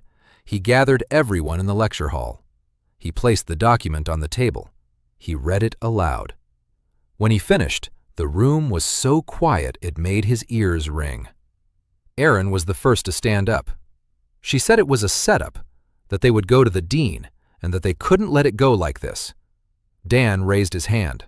Erin fell silent. Dan said, "Sit down." She sat down. Dan said, "Vale is acting in accordance with the bylaws. Every step he takes is formally flawless. The training ground is closed for repairs. The qualification check is standard procedure. He's not doing anything illegal. He's doing it smartly." Sora asked in an even voice, "What's your profile?" Dan looked her in the eyes and said, "None." Silence. Dan said, "I don't have a magic profile. The prism can't see me. I'm not a mage. I can't cast spells, not at all." "I told you that on the first day," Sora said. "We thought it was a metaphor." Dan shook his head. "No," he said. "Literally, my prism is empty, 0 profile. If they put me in front of it again, the result will be the same, and according to the rules, I'll be suspended." Silence. Long. Heavy. Like a stone at the bottom of a lake. Then Hyejin looked up from her notebook. Quiet Hyejin, who was always silent, who drew in the margins and spoke in whispers. She said, "Page 231, the paragraph about non-standard profiles." Everyone looked at her. Hyejin continued. A note in small print. If a profile cannot be classified, the assessment is made according to general criteria. She looked at Dan. She said, "You found this loophole for us, but it works for you too." If your profile defies classification, if Prism can't identify you, it's not a zero profile. It's an unclassifiable profile, an anomaly. And anomalies, according to paragraph 231, are not subject to standard evaluation. Dan looked at Hyejin, the quiet girl in the back row, who memorized everything she saw, including the 412 pages of the charter that lay on his desk, and that she had seen exactly once when she went into his little office to get some chalk. 1 glance, 1 second, 412 pages. Dan said, "Hyejin, you just saved my career." Hyejin put and buried her face in her notebook. Friday, the hall of the Prism of the Source, a large circular room in the Academy's central tower. The ceiling soared 3 stories high. In the center stood an artifact, the Prism, a crystal the size of a human torso, transparent, shimmering with an iridescent light from within. Ancient, 500 years old. Created by the Academy's first rector. People stood around the Prism. Rector Sill, Vale, Renard, 3 members of the examination committee, and the entire Class H. Dan hadn't asked them to come. They came on their own, all 12 of them. They stood against the wall, in silence. Vale stood with a slight smile, confident, calm. For him, this was the final move, a 0 on the Prism, expulsion, the class's disbandment a month after losing their mentor. Dan approached the Prism. He placed his hand on the crystal. The Prism flashed. Usually it displayed a color, an element, numbers, reserve indicators, regeneration rate, compatibility index. But Prism showed nothing. The crystal glowed with a white light, steady, bright, without a single color, without a single number. Vale smiled even wider. Rector Sill stared at the crystal with an unreadable expression. Dan withdrew his hand. He turned to the commission. He said, "My profile cannot be classified. According to paragraph 231 of the Academy's charter, as amended by the founder, if a subject's magical profile cannot be determined by standard means of the prism of origin, the subject is classified as a bearer of an anomalous profile.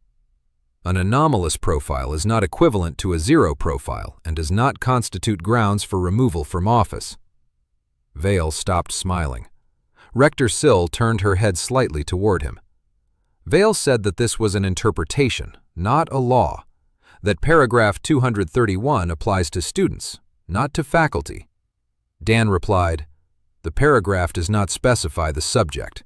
The wording states, if the subject's magical profile. The subject, not a student, not a teacher. The subject." Vale turned to the rector. Rector Sill was silent for 5 seconds. Then she said that Master Hayes was right. The wording does not limit the application of the paragraph. Until the council amends the clause, Master Hayes has the right to continue his work. Vale stood with a stony expression. His eyes were dark, cold. Dan had seen those eyes before, in people who had lost a round but not the war, who were already thinking about their next move. Class H stood against the wall, 2 teenagers, silent, but Dan saw it. He saw how Sora straightened her shoulders slightly, how Erin clenched her fist, how Liam nodded almost imperceptibly. They were looking at the man who had stood before the prism and shown the entire academy the void, and hadn't flinched. Dan walked out of the hall. The 12 followed him. In the hallway, Maya caught up with him. She tugged at his sleeve. Dan turned around. Maya said, "Teacher, you really can't cast spells at all. Not at all." Dan replied, "Not at all." Maya thought for a second. Then she smiled, widely, a real smile, not a shield. She said, "So you're just like us, only the other way around." "We have magic that no one appreciates. and you have a 0 that's worth more than all the other specializations combined." Dan stopped. He looked at the 15-year-old girl who controlled Moss and who had just told him the most accurate thing he'd ever heard in this world. He didn't answer, but Maya saw something in his face and nodded to herself, as if she'd received the answer that hadn't been spoken. Week 8. 1 month until evaluation. Dan held night training sessions twice a week and daytime sessions every day. The class was changing. He could see it in the little things that spoke louder than any results on the training ground. Sora had stopped sitting alone in the front row. Now she sat next to Liam, and they discussed tactical plays during breaks between classes. Not because Dan asked them to, because they'd become interested. Erin stopped eating alone in the cafeteria. She sat with Maya and Kira, loudly, noisily, laughing at something Dan couldn't hear, but that made Kira smile for the first time. Nico started talking. Not much, in short sentences, but he answered when spoken to, and that was a breakthrough for a guy who hadn't left his room for the first 4 days. The twins, Tarek and Ferric, started joking around during training. Their illusions, which had previously been mere diversionary tactics, became more complex, more precise. Tarek created an illusion of an opponent that moved like a real person. Ferric made it physical for a split second at the moment of impact. Together, they were the perfect decoy, and they relished it. Rin Kage, the quiet girl with night vision. She began to walk with better posture. She stopped averting her gaze. During nighttime training sessions, when everyone was in the dark, she led the group with a confident voice, and for the first time in her life, she was the one everyone relied on. Alec Thorne, with his wind that carried sound, became the linchpin of all operations. He didn't just relay Dan's commands. He began relaying messages between the trios and coordinating their movements. His wind became the class's nervous system. Kira Morn, who could have an object's weight, stopped thinking of her ability as a vestige. She worked in tandem with Erin, and every time Erin moved twice as fast, Kira saw the result of her magic embodied in someone else's speed, and that was enough. There was also the 12th. Dan had hardly mentioned him before because the 12th was practically non-existent. Ray Moss, 16 years old. His ability? He could sense magic, physically, like a smell, like a taste, like temperature. He could feel every spell within a 100-meter radius on his skin. Fire smelled like iron. Water tasted salty on his tongue. Earth pressed down on his shoulders. It sounded useful. But the problem was that he felt everything, always, with no way to turn it off. At the academy, where 300 students practiced magic daily, Ray lived in a constant state of sensory overload. Headaches, nausea, insomnia. He wore a thick headband and sat in the corner of the lecture hall, trying to take up as little space as possible. Dan worked with him privately, quietly, without witnesses. He taught him not to suppress his sensitivity, but to filter it, to separate the streams, to isolate a single signal from the noise. Like a sniper who learns to tune out the gunfire around him and hear only his own breathing. Ray learned slowly, painfully. But by the 8th week, he could identify the type spell's power and direction within a 50-meter radius, with his eyes closed, through walls. Dan told him, "You're a living radar. You see the battle before it even begins." Ray took the bandage off his head, for the first time in 2 years. Beneath it were dark circles under his eyes and pale skin that hadn't seen the sun. But his eyes were clear. Week 8, Wednesday, 3 in the morning. Dan woke up to a sound, quiet, distant, as if something had cracked somewhere very deep beneath the academy. He sat up in bed, listened. Silence. He decided he'd imagined it. Lay back down, fell asleep. In the morning, Ray approached him before practice. His face was ashen. He said he'd sensed something during the night, something from below, from beneath the academy. Not a spell, not a student's or professor's magic. Something else. Something old, something heavy, as if the earth had sighed. Dan asked when. Ray answered, around 3 in the morning. Dan made a mental note of it. He didn't say that he'd heard it too, but he remembered. That afternoon, he went to the library, for the first time since he'd been at the academy. The library occupied 2 floors of the west wing. Old books, scrolls, parchments, the smell of dust and dry wood. Dan didn't know what to look for, but his instinct told him that the sound coming from beneath the academy wasn't a coincidence, that the body of the former Hayes had reacted to it for a reason. He spent 4 hours in the library. He read slowly. The written language of this world was difficult for him. Speaking was easy.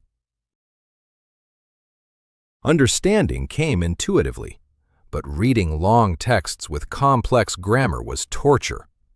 He found a book, an old one. The binding was falling apart. The pages had yellowed like autumn leaves. The book was titled The Chronicle of the Seals, author unknown. He opened the first page. He read it. 500 years ago, the first rector of the Silveria Academy, Alaric Hayes, sealed the abyss. Dan held his breath. He read it again. Alaric Hayes. Hayes. He looked at his hands. Stranger's hands, calloused. The hands of Daniel Hayes, a B-rank adventurer, whose body he had been inhabiting for 2 months now. A coincidence of surnames. Maybe. Maybe not. He continued reading. Alaric Hayes had created 12 seals. Each sealed one of the abyss's 12 rifts. Each seal was tied to a specific type of magic. Not an element, a type. 12 unique resonance frequencies. To renew the seals once every 500 years, 12 bearers with corresponding resonance profiles are required. Dan closed the book. He sat in the silence of the library. He counted. 12 seals, 12 resonance profiles, 12 students in Class H, unstable flame, echo magic, memory magic, moss magic, and anti-magic. Night vision, wind-borne sound, gravity, sensory magic, mirror magic of twins, universal element. 12 non-standard profiles that no one else in the academy possesses. 12 profiles gathered into a single class. Coincidence. Dan didn't believe in coincidences. He hadn't believed in them ever since, in Mogadishu, a stray bullet struck a radio station a second before the order to retreat, and his platoon had held their position and intercepted a convoy that turned out to be crucial. Coincidences are patterns we haven't yet understood. Someone had brought these kids together. Someone had placed 12 resonant profiles in a single class, not by chance, on purpose. And they'd done it before Dan arrived. Dan stepped out of the library. He stood on the steps and looked out over the academy grounds. Glowing trees, a fountain with water flowing upward, white stone towers. Somewhere beneath his feet, behind layers of stone and spells, lay the seals that kept the abyss sealed. Seals that were cracking. He'd heard it at 3 in the morning. Ray had sensed it. Dan looked at his hands. Daniel's Hayes, a descendant of Alaric Hayes, the last bearer of the founder's blood. And he thought, I wasn't just swept up here. I was brought here. He didn't know by whom. He didn't know why. But he knew one thing.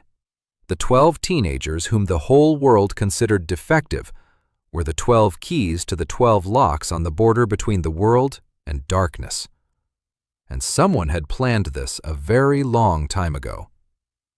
Dan stood on the steps and felt a foreign heart in a foreign chest beating just a little faster. Then he walked down the steps. He headed toward the training ground, to his class, to the 12 keys that didn't yet know they were keys.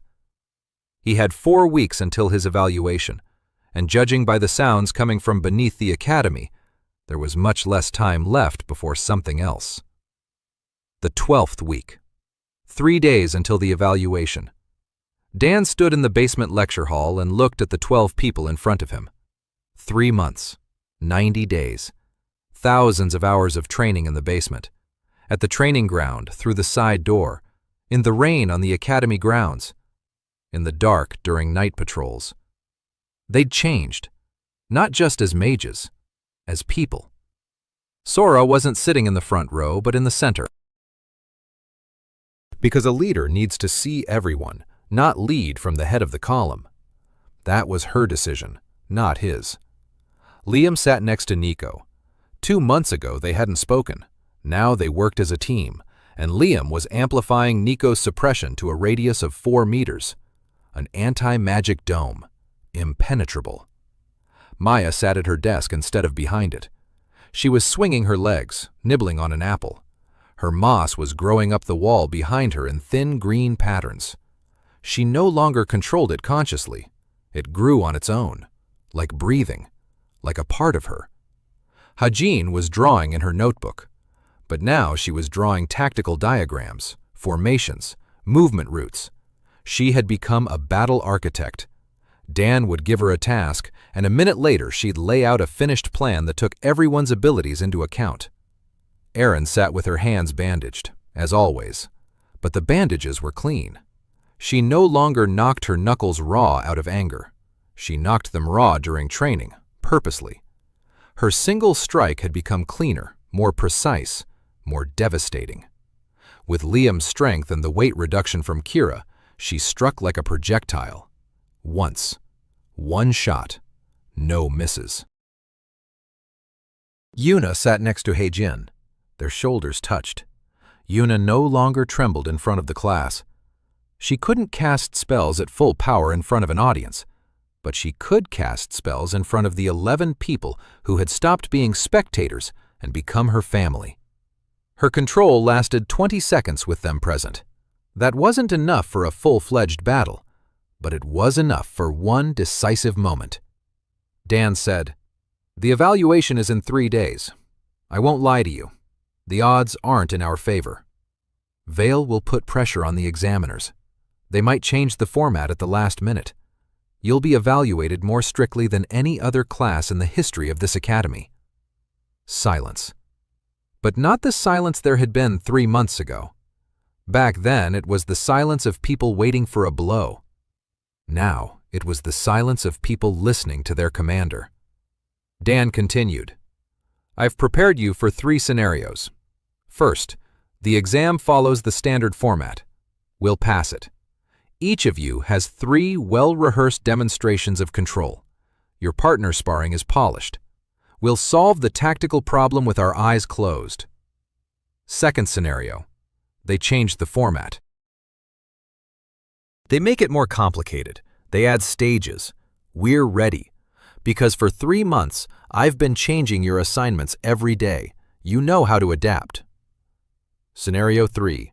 They take us down, on purpose. The examiners give us zeros, regardless of the result. What then? Erin said. Then we'll beat up the examiner. The class laughed. Dan laughed too. Then he said, "No. Then we'll do it so well and so publicly that even zeros won't be able to hide what everyone saw with their own eyes." He turned to Sora. "I want you to lead the tactical phase, not me, you." Sora wasn't surprised. She'd been expecting it. Dan could tell. She nodded. He turned to Hejin. He said, "Hejin, the tactical exercise will take place at the training range, a simulation. 6 people against a set of threats. I want you to memorize the threat layout within the first 3 seconds and give Sora the full picture." Hejin nodded. Dan assigned the roles. A team of 6 for the tactical phase. Sora is the commander. Hejin is reconnaissance. Liam is reinforcement. Erin is the strike force. Nico is defense. Maya is terrain control. Reserves? Yuna in case heavy magic is needed. Ray for detecting hidden threats. Alec is communications. The twins, Rin and Kira, are on standby. 12 people, 6 roles, 1 team, Dan said. The last 3 days. We're working flat out, no breaks, no complaints. In 3 days, you'll stand before the examiners and show them something they've never seen before. You'll show them that the 12 people who were written off as rejects can do something no other class in this academy can do. Work together. The 3 days flew by as one. Morning, day, evening, night. They trained until they could barely stand. Then they'd sleep for 4 hours. Then they'd get up and train again. Dan was with them every second. His voice in the copper plates around their necks. Steady, precise, calm, like a metronome. Sora, 2 steps to the left. Liam, the dome. Hejin, report. Nico, right flank. Aaron, wait. Wait. Now. They moved as a single entity. Roughly, unpolished, without the grace of the gold classes, but in unison, like a clockwork mechanism assembled from different parts that had been honed to fit one another. Every cog knew its function. Each trusted the one next to it. The evening before the evaluation, Dan sat on the steps of the dormitory, alone. The sky was dark. The stars weren't quite the same as on Earth. Different constellations, different colors, but stars nonetheless. Yuna approached him. She sat down beside him, silently. They sat in silence for a minute. Then Yuna said, "You're tired." Dan replied, "No." Yuna said, "You're lying. I can tell. You sleep 3 hours a night. You eat once a day. Your hands shake when you think no one is watching." Dan didn't answer. Yuna said, "Who takes care of you?" Dan paused. He said, "No one." Yuna nodded, as if confirming something she'd known for a long time. She was silent for a moment longer. Then she said, "We'll pass the evaluation. Not because we're strong, because you didn't let us be weak. And if we pass, the first thing I'll do is bring you a proper dinner." Evaluation day, main training ground, 8 o'clock in the morning. Dan stood at the edge of the arena. The training ground was different. Not the empty field where they ran in the mornings. It had been rebuilt overnight. Barrier walls, obstacle courses, magical targets that moved and fired. Much more difficult than the standard format. Much more difficult. Dan looked at the layout. He recognized the hand. Veil. The examination committee consisted of 3 people: Professor Grimes, an old battle mage, the one who had judged the duel with Rainier; Professor Ilara Tin, Department of Elemental Control, neutral, strict, reputed to be fair; and the third, Professor Marcus Dane, Department of Tactical Magic, Veil's protégé. Dan realized this from the way Dane looked at Class H when they stepped onto the field, with that very expression that said the decision had already been made. The stands were half empty.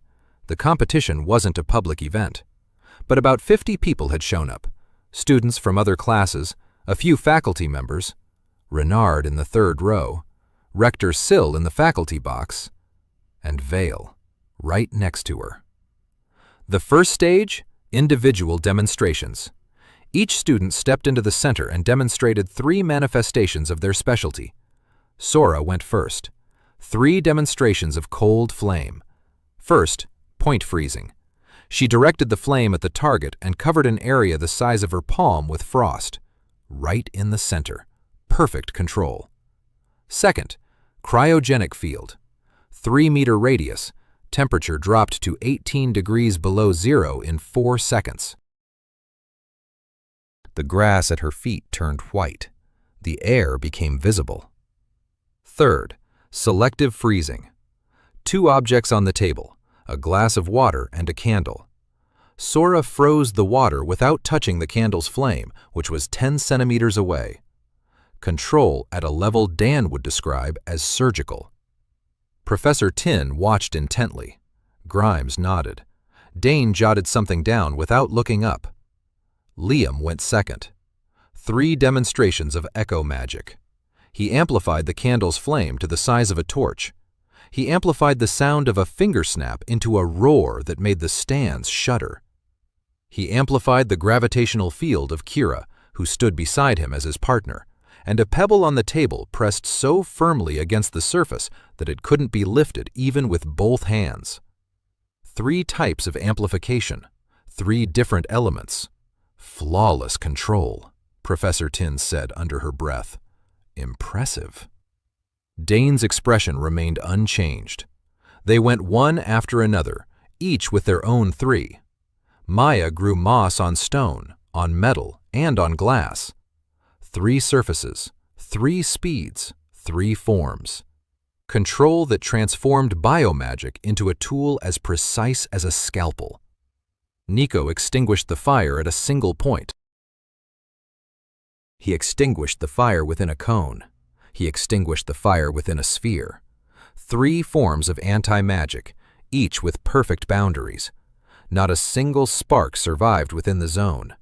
Not a single one perished outside the zone. Hegan demonstrated her memory. She was shown a table with 30 symbols for 2 seconds. She reproduced all 30 without error. She was shown a map of an unfamiliar area for 3 seconds. She drew a copy. She was shown a page of text in a foreign language for 4 seconds. She repeated every word, without using memory magic, just her ordinary memory. Trained, honed. Dan had taught her to memorize without activating her ability, to save that ace up her sleeve for when it would truly be needed. Aaron was the last to step forward from the first 6. 3 strikes. First, a directed burst of energy at the target. The target shattered. Second, a delayed burst. She built up the charge and held it for 3 seconds before releasing it. Control. Not power, control specifically. Keeping an avalanche on a leash for 3 seconds and letting it go when you want to. Third, she formed 2 charges simultaneously, 1 in each hand. She released them 1 second apart. At 2 different targets. Both were blown to pieces. Aaron was still standing, pale, unsteady, but standing. 2 months ago, a single hit would have knocked her out for half an hour. Now 3 hits, and she's still on her feet. For the first time during the entire evaluation, Grimes raised an eyebrow. The twins, Ray, Alec, Rin, and Kira, each showed what they were capable of. Each one clean, each one confident. Yuna went second to last. Dan stood at the edge of the arena. His hands were in his pockets, so no one would see that they were clenched into fists. Yuna stepped into the center. She raised her arms. Her eyes found He-Jin in the front row. He-Jin was sitting and drawing. She wasn't watching. Yuna closed her eyes. The air quivered. The water in the glass on the examiner's table rose and hovered in the air. A perfect sphere. Yuna held it for 10 seconds. She lowered them. The sphere returned to the glass without a single drop spilling. Second. The candle's flame on the table shot up to half a meter. Steady. Controlled. It dropped back down. Third. A stone on the table rose. It hovered in the air at palm height. It rotated slowly. The 3 elements. Water. Fire. Earth. A universal profile. Yuna held them for a total of 22 seconds. Then she lowered her hands. Her face was pale. Her hands were trembling. But she stood her ground. And she was performing magic in front of people, in front of 50 spectators, in front of the examiners, in front of Vale. Dan exhaled. Stage 2. Partner sparring. 2 pairs from Class H against 2 pairs from the exam pool. The exam pool turned out not to be random. 2 pairs of students from Class B, strong, trained, with clean records. Dan recognized Vale's hand. The standard pool for lower class certification consisted of D and C rank students, not B rank. Dan paired Sora with Liam and Aaron with Nico. The first pair, Sora and Liam against 2 from Class B, a fire mage and a shield user. A classic combination, power and defense. The fight began.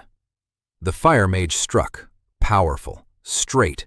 Sora moved to the left, Liam to the right. The fire mage struck again, and again. Sora dodged. She didn't attack. She waited. Dan whispered into the plate. Liam was closer, 2 meters from the shield master. Liam shifted. His echo magic touched the opponent's shield and strengthened it. The shield master felt his shield become twice as dense, involuntarily. He didn't understand where it came from, but the shield became heavier, less agile. He began to fall behind his partner. A gap opened between the fire mage and the shield bearer. 1.5 seconds. Dan whispered, "Sora, now!" Sora struck the gap with a cold flame, right at the fire mage's feet. A cryogenic field amplified by Liam. The fire mage's feet froze into the ground. He flinched, lost his concentration. The shield mage spun around to help. His weighted shield swayed, exposing his left side. Sora struck a second time. A pinpoint freeze on the fire mage's right hand. His fingers turned white. He couldn't cast a spell with his frozen hand. The referee stopped the fight. A clear victory for Class H. 23 seconds. The stands erupted in noise. The second match, Aaron and Nico against 2 from Class B, an Earth Mage and a Wind Mage. Nico stepped forward, standing in front of Aaron. His suppression zone extended 2 meters ahead of him. A cone, directed. The Earth Mage struck with stone projectiles. They entered Nico's zone and crumbled to dust. The Wind Mage struck with an air blade. It entered Nico's zone and vanished. They struck again, and again. Nico stood like a wall, like an anchor, like a man who had considered himself a void his entire life and realized for the first time that the void was impenetrable. The Earthwalker and the Windwalker were beginning to run out of steam. They were wasting their reserves on attacks that vanished into the anti-magic cone. Dan whispered, "Nico, 1 step to the left." Nico stepped. His cone shifted, opening a narrow corridor to the right. Aaron fired through the corridor. 1 strike. Clean. Precise. Raw energy slammed into the Earth Mage and sent him flying 5 meters. The Wind Mage was left alone. Nico turned his cone toward him. His next spell extinguished the Wind Mage. The Wind Mage dropped his hands. He surrendered. A clean victory. 31 seconds. Silence in the stands, then a roar. Grimes looked at Dan across the field. His eyes were different. Not surprised. Understanding. The old battle mage saw what Dan had seen 3 months ago. Not magic. Tactics. Phase 3. Tactical mission. Team 6 on the training ground. Sora in command. Heijin on reconnaissance. Liam providing backup. Aaron on the attack. Nico as shield. Maya in control. Dan stood behind the barrier. His plates were active, but he remained silent. Sora was in command. Within 3 seconds, Hagen had memorized the positions of all threats on the field and transmitted a complete map to Sora. Sora assigned positions. Nico to the left flank. There are 3 targets with powerful spells there. Take them out. Liam, come to me. Amplify my cold. Maya, to the center. Moss all over the floor. Slow down everything that moves. Heijin, fall back. Watch the rear. Aaron, wait for my command. They worked for 4 minutes. 4 minutes of a coordinated tactical operation in which 6 teenagers with defective profiles took down a training ground designed for B-rank students. Maya's moss covered the floor and slowed every moving element. Nico neutralized every magic projectile on the left flank. Liam amplified Sora's cold, and she froze the entire right sector. Hedgen detected a hidden target in the rear and warned them 4 seconds before it activated. Sora shouted, "Aaron, now!" Aaron struck. Once, at the hidden target. The target shattered. The training ground came to a halt. Silence. Grimes rose from his seat. Tin was writing something down, and her hand moved quickly. Dane sat motionless. His face was stony. He was looking at Vale in the box, waiting for the signal. Dan saw it. Vale sat with his back straight. His face was expressionless. The commission's deliberation lasted 20 minutes. 20 minutes during which 12 teenagers stood on the training ground and waited. Dan stood next to them, silent, calm. His hands in his pockets were clenched so tightly that his fingernails dug into his palms. Grimes came out. He announced the results. Individual demonstration. Pass. Unanimous. Partner sparring. Pass. Unanimous. Tactical exercise. Pass. 2 votes to 1. Dane voted against it. But 2 votes were enough. Class H passed the evaluation. Dane stood motionless. His expression didn't change, but something inside him snapped. Not from pain, from relief. Like a dam that had held back water for 3 months and was finally allowed to let it go. Aaron let out a scream, loud, wordless. Just a scream. Pure, happy. Like the scream of someone who'd just been told they were going to live. Maya jumped on Nico and hugged him. Nico froze. His arms hung at his sides. Then they slowly rose and hugged her back. Their first hug in 2 years. Sora stood upright, back straight, arms at her sides. Her face was stony, but a trail of tears ran down her cheek. Just one. She didn't wipe it away. Liam stood next to her, silently. His hand rose and settled on her shoulder, lightly, like a feather. Sora didn't pull away. Hei-Jin sat on the ground, drawing in her notebook. She was drawing 12 figures standing together. Yuna stood slightly to the side. Her hands were no longer trembling. She was looking at Dan, and Dan was looking at her, and they both knew that she had just performed magic in front of 50 people. 22 seconds, after a year of paralysis. Dan turned toward the stands. Renard stood and applauded, alone, in the half-empty stands. Rector Sill sat in the box. She didn't applaud, but she nodded, once, briefly. Vale didn't nod. He stood up and left the box. His dark robes flashed in the doorway and vanished. Dan watched him go. The round was won. The war continued. That evening, Yuna came to his little room with a tray. Hot soup, bread, tea. She set it on the table. She said, "We agreed on this, didn't we?" And she left. The 4th month. The evaluation was over. Class H existed, officially, legally, with a stamp in the logbook and the signatures of 3 examiners. But Dan didn't celebrate.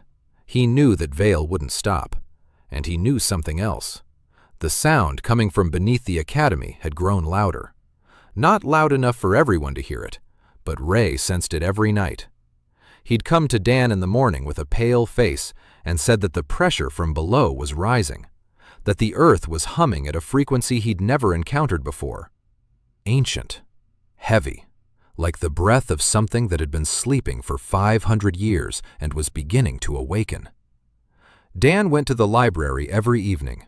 He read the Chronicle of the Seals, slowly, 1 page at a time. His eyes ached from the tiny handwriting on the yellowed pages, but he read on. Alaric Hayes, the first rector, the creator of the seals, the man who gave his life to seal the abyss. His blood became part of the spell. His bloodline had to continue for the seals to hold.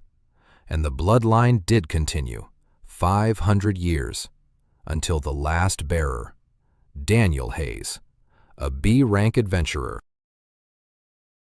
who had signed a contract with the Academy and was on his way to take up the position of mentor, and died on the way. Or maybe not.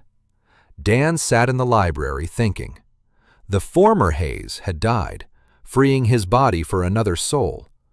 Or perhaps the former Hayes had been taken by the prism to make room for a soul that met the criteria. A teacher's instinct, experience with small teams, immunity to hierarchy, willingness to die for those you teach. Dan fit the bill in every respect. He was chosen, not by chance, not randomly, purposefully. For 500 years, the prism of the Source had been searching for a suitable soul in the world's beyond area, and it found one. In Brooklyn. In a car that had been hit by a drunk taxi driver. At the very moment when the man's last thought was of the teenager he was proud of. The perfect candidate. Dan closed the book. His hands didn't tremble. He took it in stride, just as he'd taken orders in the army. The briefing had changed. Adapt. Do your job. Don't whine. But alongside that acceptance was something else. Anger. Quiet. Cold. They'd taken him away. His life on Earth had been cut short. The kid in the car had survived and might still think his mentor died for no reason. And Dan is sitting in a library in a foreign world reading about the SEALs. He didn't ask to be here. No one asked him. The anger lingered inside him for a minute. Then it faded. Because Dan looked out the library window and saw Maya and Aaron walking down the path. Maya was saying something, waving her arms. Aaron was listening and nodding her head. Then she said something brief. Maya laughed. Aaron smiled. They were walking side by side. Two girls who, 4 months ago, hadn't spoken to each other. Dan watched them, and his anger vanished completely. They'd taken him away, but they'd brought him here, where 12 children needed him, where his skills mattered, where what he'd spent 20 years learning on Earth was finally being put to use. Not for war, but for something worthwhile. If that was the price for his life in Brooklyn, he was willing to pay it. In his 5th month, Dan received the news. The 4 Academies tournament. The main inter-academy competition of the year. The 4 academies of area each fielded 1 team. The silvery team was made up of the best students. Traditionally, they were from Class A. Class H was never considered. Dan submitted an application, officially, through Renard. According to the bylaws, any class that had passed its certification was entitled to field a team for the internal tryouts. The internal tryouts determined who would represent the academy at the tournament. Renard brought the application to the rector. Rector Sill read it. She looked at Renard. She said that Master Hayes was either a genius or a madman. And she signed the application. Vale found out an hour later, and for the first time ever, he lost his composure. Not in public, but Renard told Dan that the dean of the combat faculty had summoned the rector to a closed-door meeting and spoken in a raised voice for 20 minutes. The rector replied briefly, "The bylaws are the bylaws. The class passed the evaluation. The class is eligible for selection." Vale walked out of the office with a look on his face that Renard described as that of a man who'd stepped on a snake. The internal selection was scheduled for 3 weeks later. Format: team combat, 6 on 6. Class H versus Class A. The winner would represent the academy at the tournament. Dan gathered the class. He explained. Silence. Then Aaron stood up and said, "We're going to tear them apart." Sora didn't stand up. She said, while still seated, "No, we're going to outplay them. Those are 2 different things." Dan nodded at Sora. He said, "Exactly." 3 weeks of preparation. Dan changed his approach. Before, he had taught them to work with each other. Now he was teaching them to work against a specific opponent. He had studied Class A, every fighter, every combination, every pattern. René Duval, pure fire, powerful, fast, but predictable. Always attacks first, always goes head-on, never retreats. His partners adapt to him, not the other way around. Class A operated like a star with rays. Rainier at the center, the rest around him. Remove the center, and the rays scatter. Dan didn't say this out loud. He asked them a question. If you're facing an opponent who always attacks first, who never retreats, who's used to everyone adapting to him, how do you defeat him? Heijin raised her hand. She said quietly, "Let him attack. Let him use up his reserves. Let him get used to his strikes not working. And then, when he gets tired, strike once." Dan looked at her, at the quiet girl who, 4 months ago, had been afraid of letting anyone down, but who now thought like a general. He said, "Exactly." They trained for 3 weeks, every day, every night. Dan slept 2 hours a night. His body protested. Muscles that weren't his ached. Joints that weren't his creaked. But he didn't stop. Because in 3 weeks, his kids would take the field against the best, and they had to be ready. The day of the internal tryouts, the main training ground, packed stands, 800 people. The entire academy, every student, every instructor, every cook, gardener, and janitor. The rumor that Class H had challenged Class A to a tryout for the tournament had spread like wildfire overnight. It was unthinkable. It was as if a backyard team had challenged the league champions to a cup match. Everyone came to watch. Vale sat in the front row of the faculty box. Next to him were 5 men in dark robes, the Profile Purity faction. They had come specifically from the capital to see how the scum would be crushed. Rector Sill sat in the center of the box. Her face was unreadable, as always.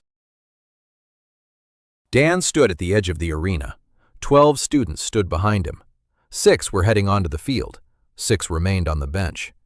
The 6, Sora, Liam, Aaron, Nico, Maya, Heijin.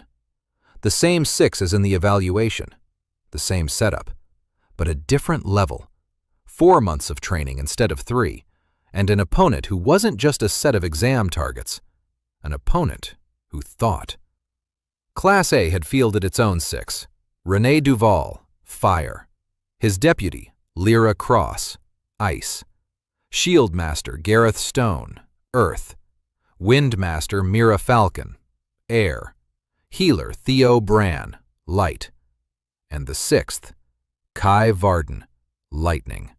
6 pure elementals, 6 perfect elements. The 6 best first-year fighters against 6 defective ones. The judge stepped into the center, Professor Grimes. He looked at both teams. His face was serious. He announced the rules. Fight until incapacitation. Death spells are prohibited. A barrier around the perimeter. No time limit. Dan leaned toward Alec. He whispered, "I'll stay quiet for the first minute. Sora takes the lead. Then I'll jump in." Alec nodded. A breeze stirred. Sora heard it. The referee raised his hand, then lowered it. René attacked instantly, just as always. A wave of fire rolled across the arena, wide, scorching, beautiful. 800 spectators gasped. Nico stepped forward, his anti-magic cone unfolded. The wave entered the cone and vanished, like water into sand. Rainier struck again, harder. The cone swallowed the blow. Rainier struck a 3rd time. The cone held. The stands roared.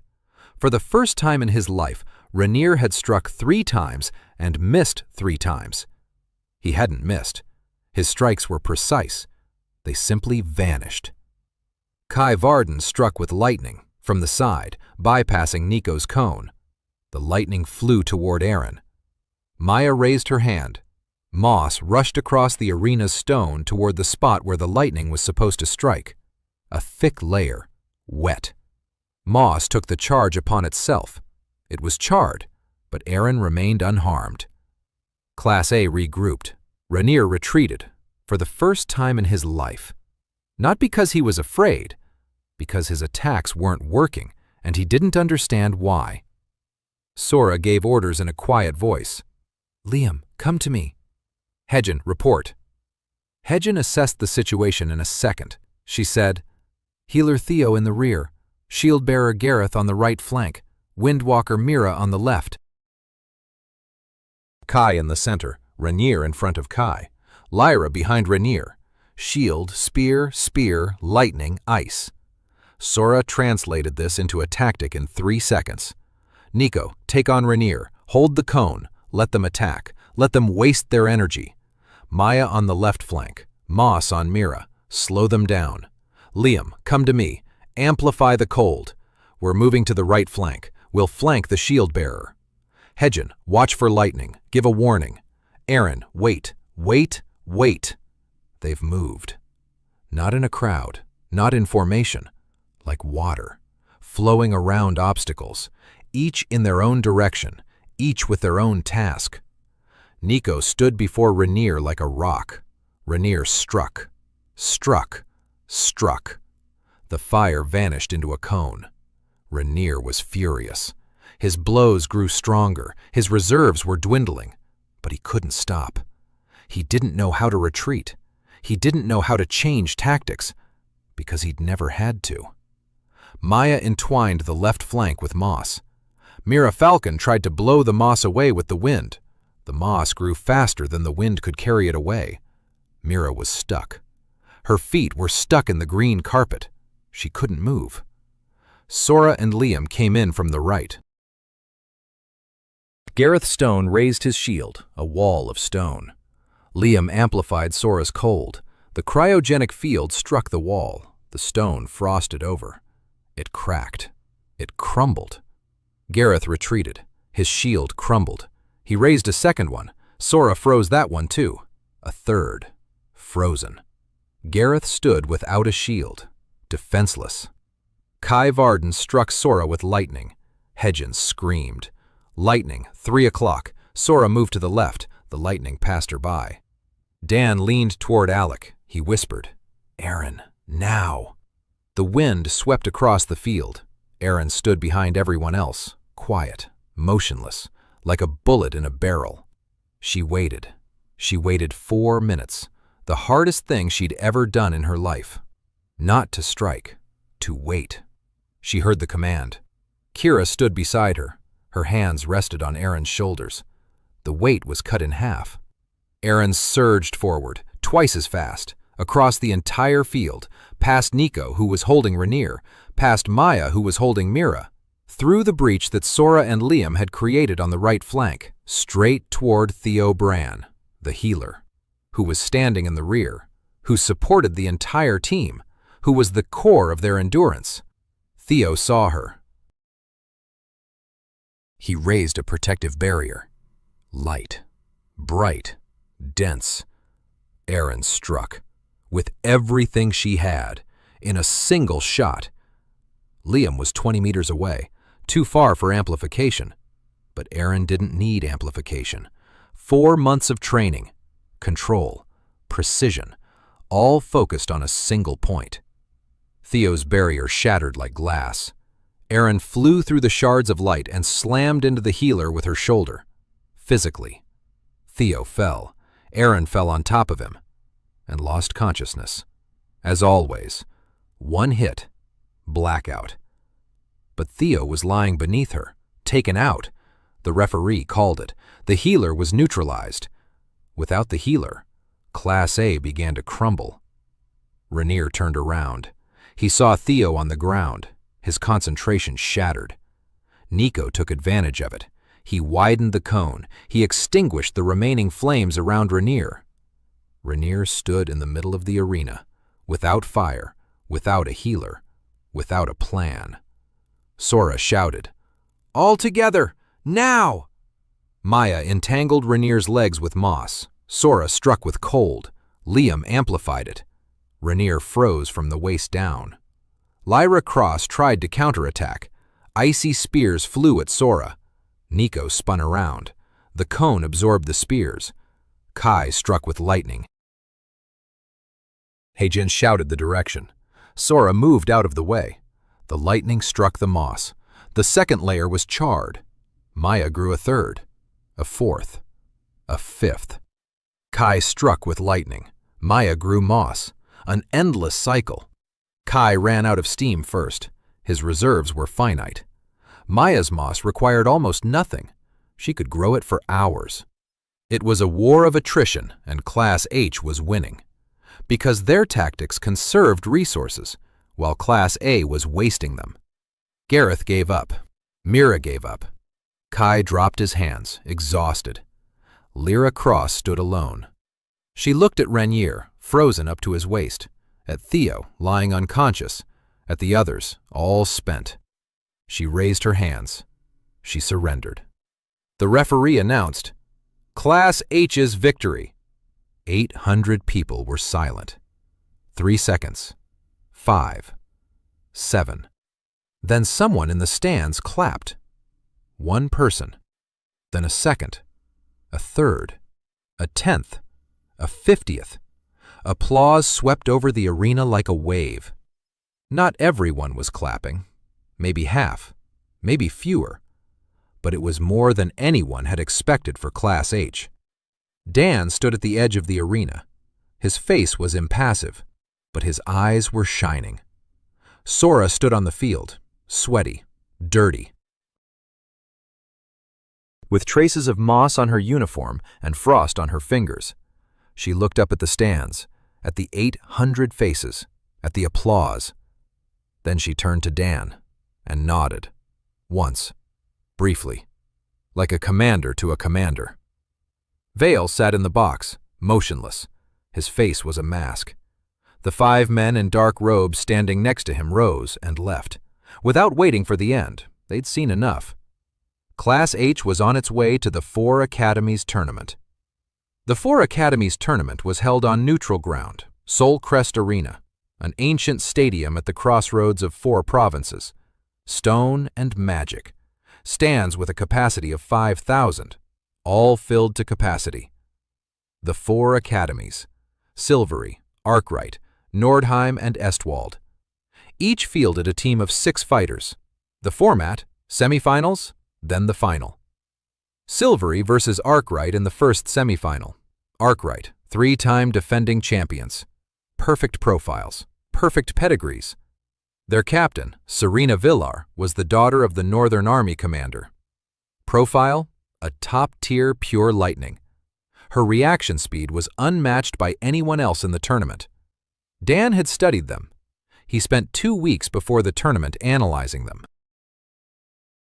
Arkwright operated differently than Class A Silveris. They weren't a star with rays. They were a wall. 6 fighters in a line, each covering the one next to them. Synchronized attacks, synchronized defense. Perfect discipline. You couldn't use the same tactics against the wall as you would against Rainier. You can't get around a wall unless it breaks. Dan thought about it for 3 nights. On the 4th, he found the answer. You don't need to go around the wall. You need to make it go around you. The morning of the semifinals, Dan gathered the 6 of them in the locker room, a small room under the stands, stone walls, wooden benches, the smell of old sweat and magic. The 6 of them sat before him, Sora, Liam, Aaron, Nico, Maya, and the 6th, not Heijin, Yuna. Dan had replaced Heijin with Yuna. The class fell silent when he announced it. Heijin looked at him with an expression he couldn't read. Then she nodded. She said, "Yuna is stronger than me in combat. It's the right decision." And she sat down. No hard feelings, no tears. With an understanding that was worth more than any spell. Dan explained the tactics. The Arkwrights are forming a wall, 6 in a line. They won't break. They won't scatter. We won't break the wall. We'll make the wall come to us. Maya. Moss all over the field. Not an attack spell, just moss. Cover every stone. They'll slip. Their formation will break. Nico. Stay in the center. Block everything that flies. You're the decoy. They'll hit you because they won't understand why their attacks are vanishing. Let them hit you. Let them get closer to break through. Liam. Stay near Nico. Boost his defense. 4 meters. When they get within 4 meters, they'll be in a zone where their magic won't work. Sora. Flank. Wait. When their formation breaks, strike the gap. Aaron. The final blow, as always. Yuna. Dan looked at her. Yuna was sitting upright, hands on her knees. Her face was calm. Almost. Her fingers were trembling slightly. Dan said, "Yuna, 5,000 spectators." She nodded. He said, "You don't need to cast for long. You need to cast the spell just once, in a single moment, when I say so. Not before, not after. Just once. 10 seconds. You can do it." Yuna looked him in the eyes. She said, "Yes." Dan nodded. They stepped into the arena. 5,000 spectators. The roar of the crowd. The banners of the 4 academies. The council in the front row. Vale in the silvery delegation. His face was inscrutable. Next to him was Rector Sill. Arkwright emerged from the opposite side. 6 figures in black robes with silver trim. Serena Villar led the way. Tall, fair-haired, eyes like steel. She looked at Class H, at their mismatched uniforms, at the moss already creeping up on Maya's boots, at Nico, who stood with empty hands. And she frowned. Not out of contempt, out of confusion. She didn't know what kind of team this was, didn't know what they were capable of, didn't know how to play against them, and that in itself was a weapon. The referee signaled the start. The Arkwrights formed a wall, just as expected, 6 in a line, shoulder to shoulder. A synchronized strike. 6 elements at once: lightning, fire, ice, stone, wind, light. A wall of power rolled across the arena. Nico stepped forward. Liam was right beside him. Amplification. The anti-magic cone expanded to 4 meters. The wall of power entered the cone and vanished. 5,000 spectators fell silent. The Arkwrights struck again. Gone. Again. Gone. Serena Villar narrowed her eyes. She gave the command. The wall moved forward. Closer. Closer to Nico. Closer to the suppression zone. They didn't realize they were approaching their own deaths. Maya was at work. Moss was spreading across the arena, quietly, imperceptibly against the backdrop of the roar of spells. A green carpet covered the stones. The Arkwrights walked across it. They slipped. Their formation began to break. The left flanker fell half a step behind. The right flanker moved a step ahead. A breach. A small one. But Hedgens saw it from the stands, and Alec carried her words on the wind straight to Sora. Sora struck. A cold flame into the breach. Liam intensified the attack. Arkwright's left flanker froze up to his knee. He fell. The formation crumbled. Serena spun around. Lightning struck Sora. Nico couldn't cover her. He was too far away. Sora stepped aside. Lightning seared the stone of the arena where she had been standing a second ago. Serena struck quickly, precisely, deadly precisely. Sora dodged. Once, twice, 3 times. On the 4th strike, lightning grazed her shoulder. Sora cried out. She fell to one knee. Dan clenched his teeth. He whispered into the plate, "Yuna, now." Yuna stood behind everyone else. A small figure at the far end of the field. 5,000 eyes weren't looking at her. Everyone was watching Serena and Sora. Yuna raised her hands. She closed her eyes. Universal element. Water, fire, earth, air, all at once, for 10 seconds. The arena shook. Water gushed from beneath the rocks. Wind lashed down from above. The earth rose in a wave. Fire flared in a ring around Arkwright's team. Not an attack. Chaos. Controlled chaos. 10 seconds of elemental madness that shattered the concentration of every Arkwright fighter at once. Serena recoiled. Her lightning bolt snapped free. It shot into the sky. Yuna dropped her hands. Her legs buckled. She fell. Nico spun around. He ran toward her. He stood over her. A suppression cone surrounded them both. Protection. 10 seconds were enough.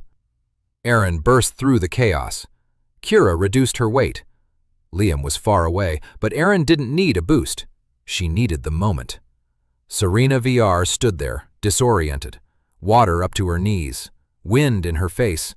The ground beneath her feet was swaying. Eren slammed into her at full speed, physically, without magic. 2 fists to the torso. Serena was sent flying 3 meters. She fell into the water, which was already receding. She didn't lose consciousness, but she lay on her back, staring at the sky with an expression Dan had seen only once in his life, when his best marksman in Djibouti missed for the first time. The expression of a man who'd been shown that he, too, could lose. The referee stopped the fight. 3 of Arkwright's fighters were out. Serena was on the ground. The score was in Silveri's favor. Class H had advanced to the finals. 5,000 people. The stadium roared. Not everyone, but it roared. And for the first time in the history of the tournament, the name Class H was spoken without derision. The final was against Nordheim. Class H lost. Fairly. Cleanly. Nordheim was stronger. Their captain was an S-rank mage, 18 years old and possessing a power that was unstoppable. Dan wasn't upset. Class H had made it to the finals of the 4 Academies tournament. 6 months ago, they'd been sitting in a basement, not believing that any of them was good for anything. Sora stood in the arena after the final, wet, battered, defeated. She was holding Yuna's hand. Yana was unconscious. Ray and Alex stood nearby. The twins, Rin, Kira, Hejin. All 12 of them stepped onto the field after the final. They stood together, holding hands and each other's shoulders. Sora looked up at the stands, at the 5,000 faces. Then she leaned toward the referee's microphone, which was standing at the edge of the arena. She said, "We are Class H, and we are here by right." The stadium fell silent. Then it erupted. Dan stood in the teacher's box, his back turned to the field. His shoulders shook. Once, twice. He raised his hand and wiped his eyes with the back of his palm, quickly, so no one would see. He was thinking of one thing. The kid in Brooklyn he hadn't had time to tell how proud he was of him. And he thought, I hope you became who you were meant to be. I did. After the tournament, the world changed. For Class H, for the Academy, for Dan. People knew them. Their names echoed through the hallways. Students greeted them. Teachers nodded. No one had taken away their basement lecture hall, but now they themselves didn't want to leave. It was their place, their basement, their home. But Dan didn't let his guard down, because the noise coming from beneath the academy had become constant. Ray no longer came with reports in the mornings. He would just stand in front of Dan with a look on his face that said it all. Pressure. Every hour, every minute, the seals were cracking. Dan went to see Rector Sill. For the first time in 6 months, he asked for a private meeting. He sat down in front of her. He said, "The Abyss's seals are breaking." The rector wasn't surprised. She knew. Dan asked, "When?" The dean replied, "A month, maybe 2. The council knows, the academy knows, but no one knows what to do. The Black Star War 20 years ago was stopped because the SEALs were still strong, because they could be patched up. Now they're crumbling from the ground up. They can't be repaired. They need to be resealed. And for that, we need 12 carriers of 12 resonance profiles, and the carrier of the SEAL key, the Founder's blood. Dan said, "I know." For the first time ever, the rector looked at him with an expression that wasn't unreadable. It was surprise. Dan said, 12 students in Class H, 12 resonance profiles. Each corresponds to a single SEAL. I found this in the Chronicle of SEALs in the library. The rector was silent for 10 seconds. Then she said, "You're smarter than I thought, Master Hayes." Dan said, "Who gathered them into one class?" The rector stood up. She walked over to the window. She stood with her back to him. She said, "I did." Dan didn't move. The rector continued. 5 years ago, the council conducted a secret study. The SEALs are weakening.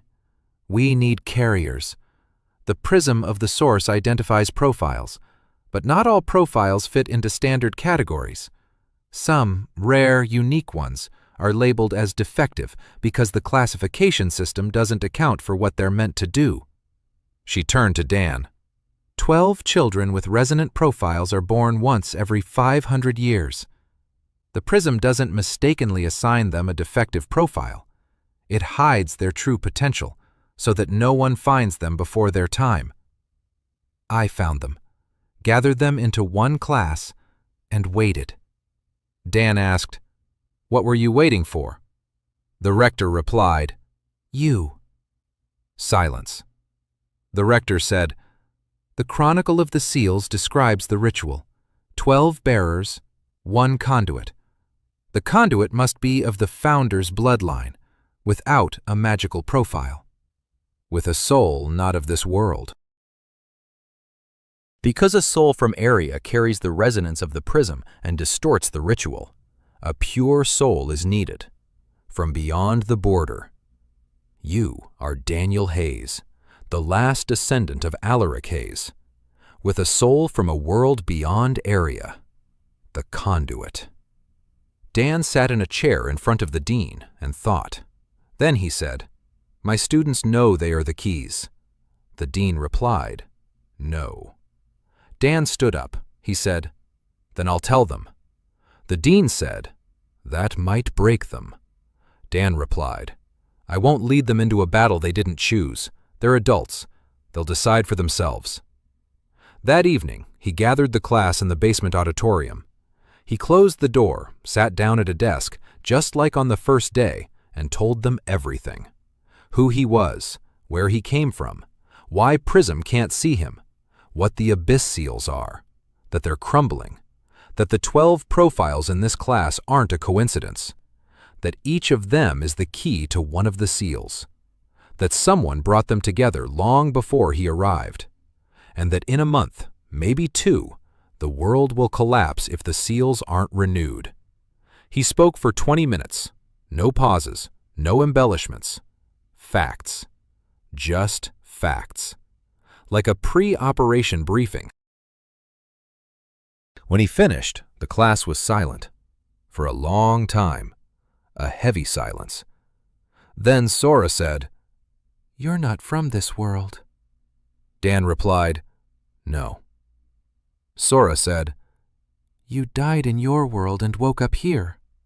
Dan replied, "Yes." Sora was silent for a moment. Then she said, "That explains the pit stop." Aaron snorted with unexpected laughter. Then she covered her mouth with her hand. Then she laughed out loud. Maya laughed after her. Liam smiled. Even Nico. Even Yuna. Even Heijin looked up from her notebook and her lips twitched. They were laughing. 12 teenagers who had just been told that the world was ending and that they were the only ones who could save it. They were laughing because their teacher was an alien from another world, and that explained why he said such strange things. When the laughter died down, Sora looked at Dan. Her eyes were serious. She said, "We're going." Dan asked, "Everyone?" Sora glanced back at the class. The breach began at dawn, without warning, without any signs. The ground beneath the academy shook and split open. A black mist poured out of the cracks, thick, alive, with a smell that Ray described as the smell of nothing. Not rot, not sulfur. An absence of smell so complete that it became a smell in itself. The distorted ones came with the mist, formless creatures that took shape from the fear of those who looked upon them. Black silhouettes with white eyes, swift, silent, merciless. The academy descended into chaos within 10 minutes. The barrier walls collapsed. The protective spells that had stood for 20 years crumbled to ashes. Students fled. They screamed. Teachers tried to organize a defense. Class A, led by Rainier, took up position at the main gate. They held out for 4 minutes. There were simply too many of the distorted. Rainier unleashed fire. The fire passed right through them. They didn't burn. They didn't freeze. They didn't die from lightning, stones, or wind. Standard magic didn't work against creatures from the abyss. Class A retreated. Rainier was dragging the wounded Gareth behind him. His face was pale. For the first time in his life, he didn't know what to do. Vale stood at the entrance to the central tower. His hands blazed with the blue flame of the highest element. He struck. Precisely, powerfully, beautifully. The distorted ones slowed under his blows, but they didn't stop. He was one of the strongest mages of his generation, and he couldn't stop them. Dan stood in the basement lecture hall. His class stood before him, 12 of them. All of them, fully prepared, copper communication plates around their necks. Dan spoke. "We're going down, beneath the academy, to the seals." Rector Sill had shown him the way the day before. A secret passage from the basement of the central tower, down, through 3 levels of stone, to the Hall of Seals, to the place where Alaric Hayes gave his life 500 years ago. They set off, through the academy's corridors, past the panic, past students running, past teachers shouting orders that no one was listening to. Dan led them, his voice through the plates, steady, calm, like a metronome. Nico's trio, left corridor, take out anything that moves. Sora Liam, right flank, cold, clear the path. Maya, floor, moss, slow them down. Rin, ahead, you see in the dark, lead the way. They moved as a single entity, through dark corridors filled with black mist. The corrupted crawled out of the walls, out of the floor, out of the ceiling. Nico neutralized their touch. His anti-magic worked on them. It didn't destroy them,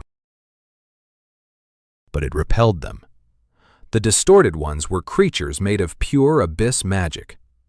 Nico's suppression was poison to them.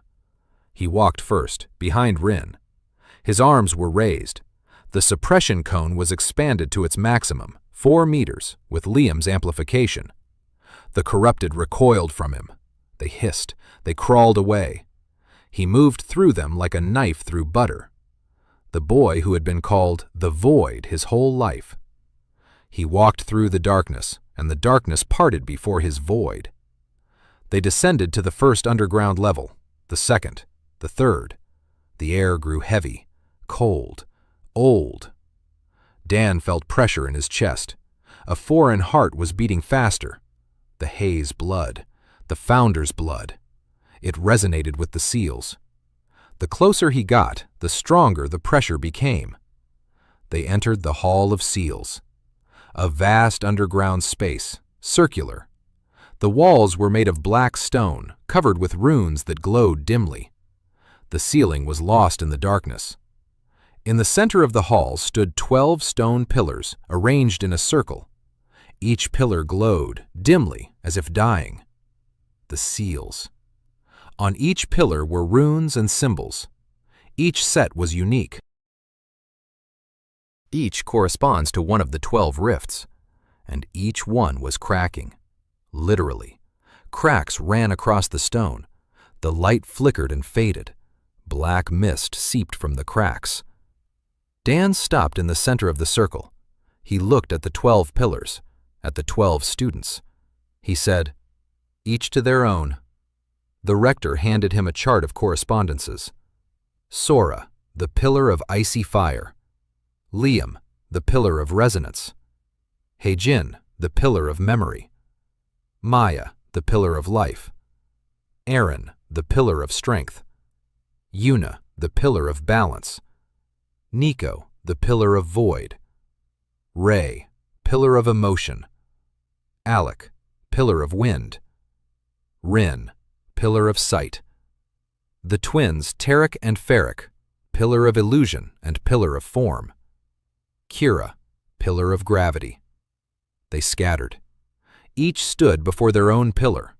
12 teenagers, 12 keys. Dan stood in the center, the conductor. His role was simple and impossible: to channel the power of the 12 seals through himself simultaneously, to bind them together, to direct the energy of renewal through his blood, the blood of the hazes, the blood of the founder. Whether his body would hold out or not, there was no third option. Dan said, "Let's begin." Hands on the pillars. They placed their palms on the stone. The pillars flared to life, each in its own color. Sora, blue. Liam, gold. Heijin, silver. Maya, green. Aaron, red. Yuna, white. Nico, black. The hall filled with light. 12 colors, 12 frequencies, 12 voices that resonated not in his ears, but in his bones. Dan stood in the center and felt the 12 streams entering him, through his blood, through his bones, through another's heart, which had become his own. The pain was unbearable. It was as if every atom of his body were being torn apart and put back together again. He screamed. Then he stopped, because his throat had stopped working. He knelt in the center of the circle, holding the 12 streams within himself and directing them back into the pillars. Purified, renewed, like a filter, like a conduit, to let them pass through him and return them. His students held the pillars. Their magic flowed into the stone. Each profile matched its seal perfectly. Sora's cold flame sealed the rift of icy fire. Nico's void sealed the rift of emptiness. Maya's moss sealed the rift of life. Every defect turned out to be a key. Every useless turned out to be a purpose. The distorted beings in the hall screeched. They writhed. The light of the seals burned them. They clawed at the pillars. They tried to knock the disciples down, but the students held their ground. Each at their own pillar, each with their palms on the stone, each with a face that showed fear and determination and pain and stubbornness. Erin stood at the pillar of strength. Red light blazed from beneath her palms. Her body shook from the overload. She stood. She was used to standing when everything told her to fall. Yuna stood by the pillar of balance. White light. 5,000 spectators at the tournament hadn't broken her. The darkness of the abyss wouldn't break her either. Her hands didn't tremble. For the first time in her life, her hands didn't tremble. Liam stood by the pillar of resonance. Golden light. His magic amplified the seal. He existed only as an addition to something else. That's what he thought. Now he knew that without his amplification, the seal wouldn't hold. That the entire ritual depended on him. That he was indispensable. Dan stood in the center. The pain had receded. Or perhaps he had simply stopped feeling it. 12 streams flowed through him. His voice was gone. His throat refused to scream. He couldn't speak, couldn't give orders. The communication plates were silent. and then Sora lifted her head from her pillar. She looked across the hall, at Liam, at Aaron, at Maya, at everyone, and she spoke. "Hold on, everyone, hold on. Don't let go. The teacher has done his part. Now it's our turn." Her voice was steady, calm, like a metronome, like Dan's voice in their headphones, the voice they'd been listening to for half a year, the voice that had seeped into their blood, into their reflexes, into their muscles. Sora gave the orders. "Nico, expand the dome and cover Heijin. Maya, spread moss on the floor around the pillars. Slow down anything that's coming in. Liam, hold on. Just hold on. Yuna, breathe. 1, 2, 3. They listened. 12 teenagers in an underground hall on the border between the world and the abyss, without a teacher in their headphones, with their own commander, with their own voice. They held on. 1 minute, 2, 5, 10. The pillars flared brighter. The runes on the walls lit up. The cracks in the stone began to close. The black mist retreated. The distorted ones screeched more faintly, quieter. They vanished. The seals were renewing themselves. The light became unbearable, white, pure, like the sun inside a mountain. Dan lay on the floor in the center of the circle. He didn't remember when he'd fallen. 12 streams were still flowing through him, but they were quieter now, calmer, like a river that had found its course. His body was burning, every cell, every nerve, but he was alive. The light began to fade, slowly, gently, like a sunset. The pillars stopped crackling. The runes burned steadily, brightly. The seals stood firm, new, strong, for the next 500 years. Silence. Absolute. Dan lay on the floor and stared into the darkness of the ceiling, breathing. Someone else's lungs, someone else's heart, which had become his. 12 voices, one after another. Master. Master. You're alive. Teacher. He raised his hand, thumb up, like Aaron in the arena after her first duel. 12 voices, laughter, crying, screams, all at once. Maya fell on top of him and hugged him, then Aaron, then everyone. 12 teenagers on the floor of the underground hall, in a heap, hugging each other, alive. Above, the academy stood. The twisted ones had vanished. The black fog had dissipated. The cracks in the ground had closed. The world had held firm. An hour later, Dan was carried upstairs. He walked on his own. Barely, leaning on Liam on one side and Nico on the other. 2 boys who 6 months ago had considered themselves useless were now supporting the man who had shown them that they weren't. They stepped out into the academy courtyard. Morning, sun, glowing trees, a fountain with water flowing upward. Everything stood. Everything lived. The students sat on the ground, wounded, frightened, but alive. Vale stood by the wall. His robe was torn. Blood from a gash ran down his face. He looked at Dan and the 12 teenagers. His eyes were empty. Not angry. Empty. Like those of a man who had been shown that everything he believed in was a lie. Rector Sill stood on the steps, unharmed, upright. She looked at Class H, and for the first time ever, she smiled. Dan stood in the academy courtyard, on his feet, barely. The 12 were around him, alive, all of them. He looked up at the sky, a foreign sky, with foreign clouds, which had become his. He whispered with his lips alone, "Kid, I hope you're okay up there. I'm okay here, too." 6 months later, the academy had changed. The Profile Purity faction was disbanded after the council received evidence that Vale had sabotaged Class H's training and attempted to prevent the renewal of the seals. Vale was removed from office. He wasn't imprisoned, he was suspended. Dan didn't push for anything more. The Academy's selection system was rewritten. The prism of origin no longer labeled anyone as defective. All profiles were classified as unique. Every student received a personalized program. Dan became the head of a new department, the Department of Tactical Integration. There, they taught not magic, but how people with magic work together. His first 12 graduates became his colleagues. Sora taught team combat tactics. Liam led a course on resonant interaction. Hejin created the Academy's first ever tactical intelligence system. Maya founded the Department of Biomagic. Aaron trained combat-oriented fighters. Yuna worked with students who suffered from panic attacks. Nico became the first instructor of anti-magic in the history of Area. Ray created a system for the early detection of magical anomalies. Alex set up a communication system for the entire academy.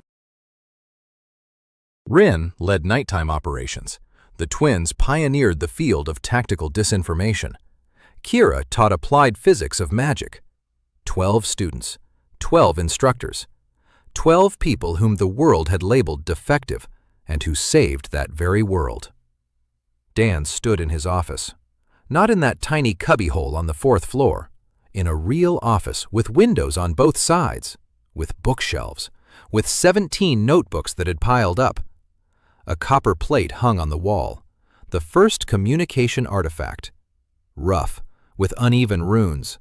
A letter hung next to it, that very one, with a wax seal. The tower and the book. To Master Daniel Hayes. Dan looked at the letter, then at his hands. Hands that had once belonged to someone else. Hands that had become his. A scar on his wrist, calluses on his knuckles. These were his hands, his scars, his calluses, his world. There was a knock at the door. Sora entered, 20 years old, straight back, shoulder-length black hair, eyes that had long since lost their icy glint. She said the new class had arrived. First-year class. Class H of the new format. 12 students with unique profiles, waiting for their mentor. Dan stood up. He picked up a notebook, number 18. A blank one. He walked toward the door. He paused. He looked at Sora.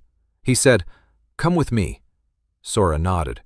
They walked down the hallway, past the lecture halls, past the training ground, which was now open to everyone, past the bulletin board, past the fountain with water flowing upward, to the lecture hall on the 1st floor.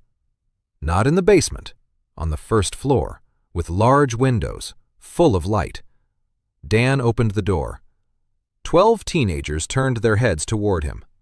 Different faces, different eyes. One expression. That very one. The one he knew by heart. The one he'd seen hundreds of times. The face of a person who'd been told his whole life that he wasn't good enough. Dan walked in, sat down at a desk, feet up on the chair. He said, "I'm not going to ask for your profiles. Stand up one by one and show me the most unusual thing you can do." And this time, the word unusual didn't sound like a label. It sounded like an invitation.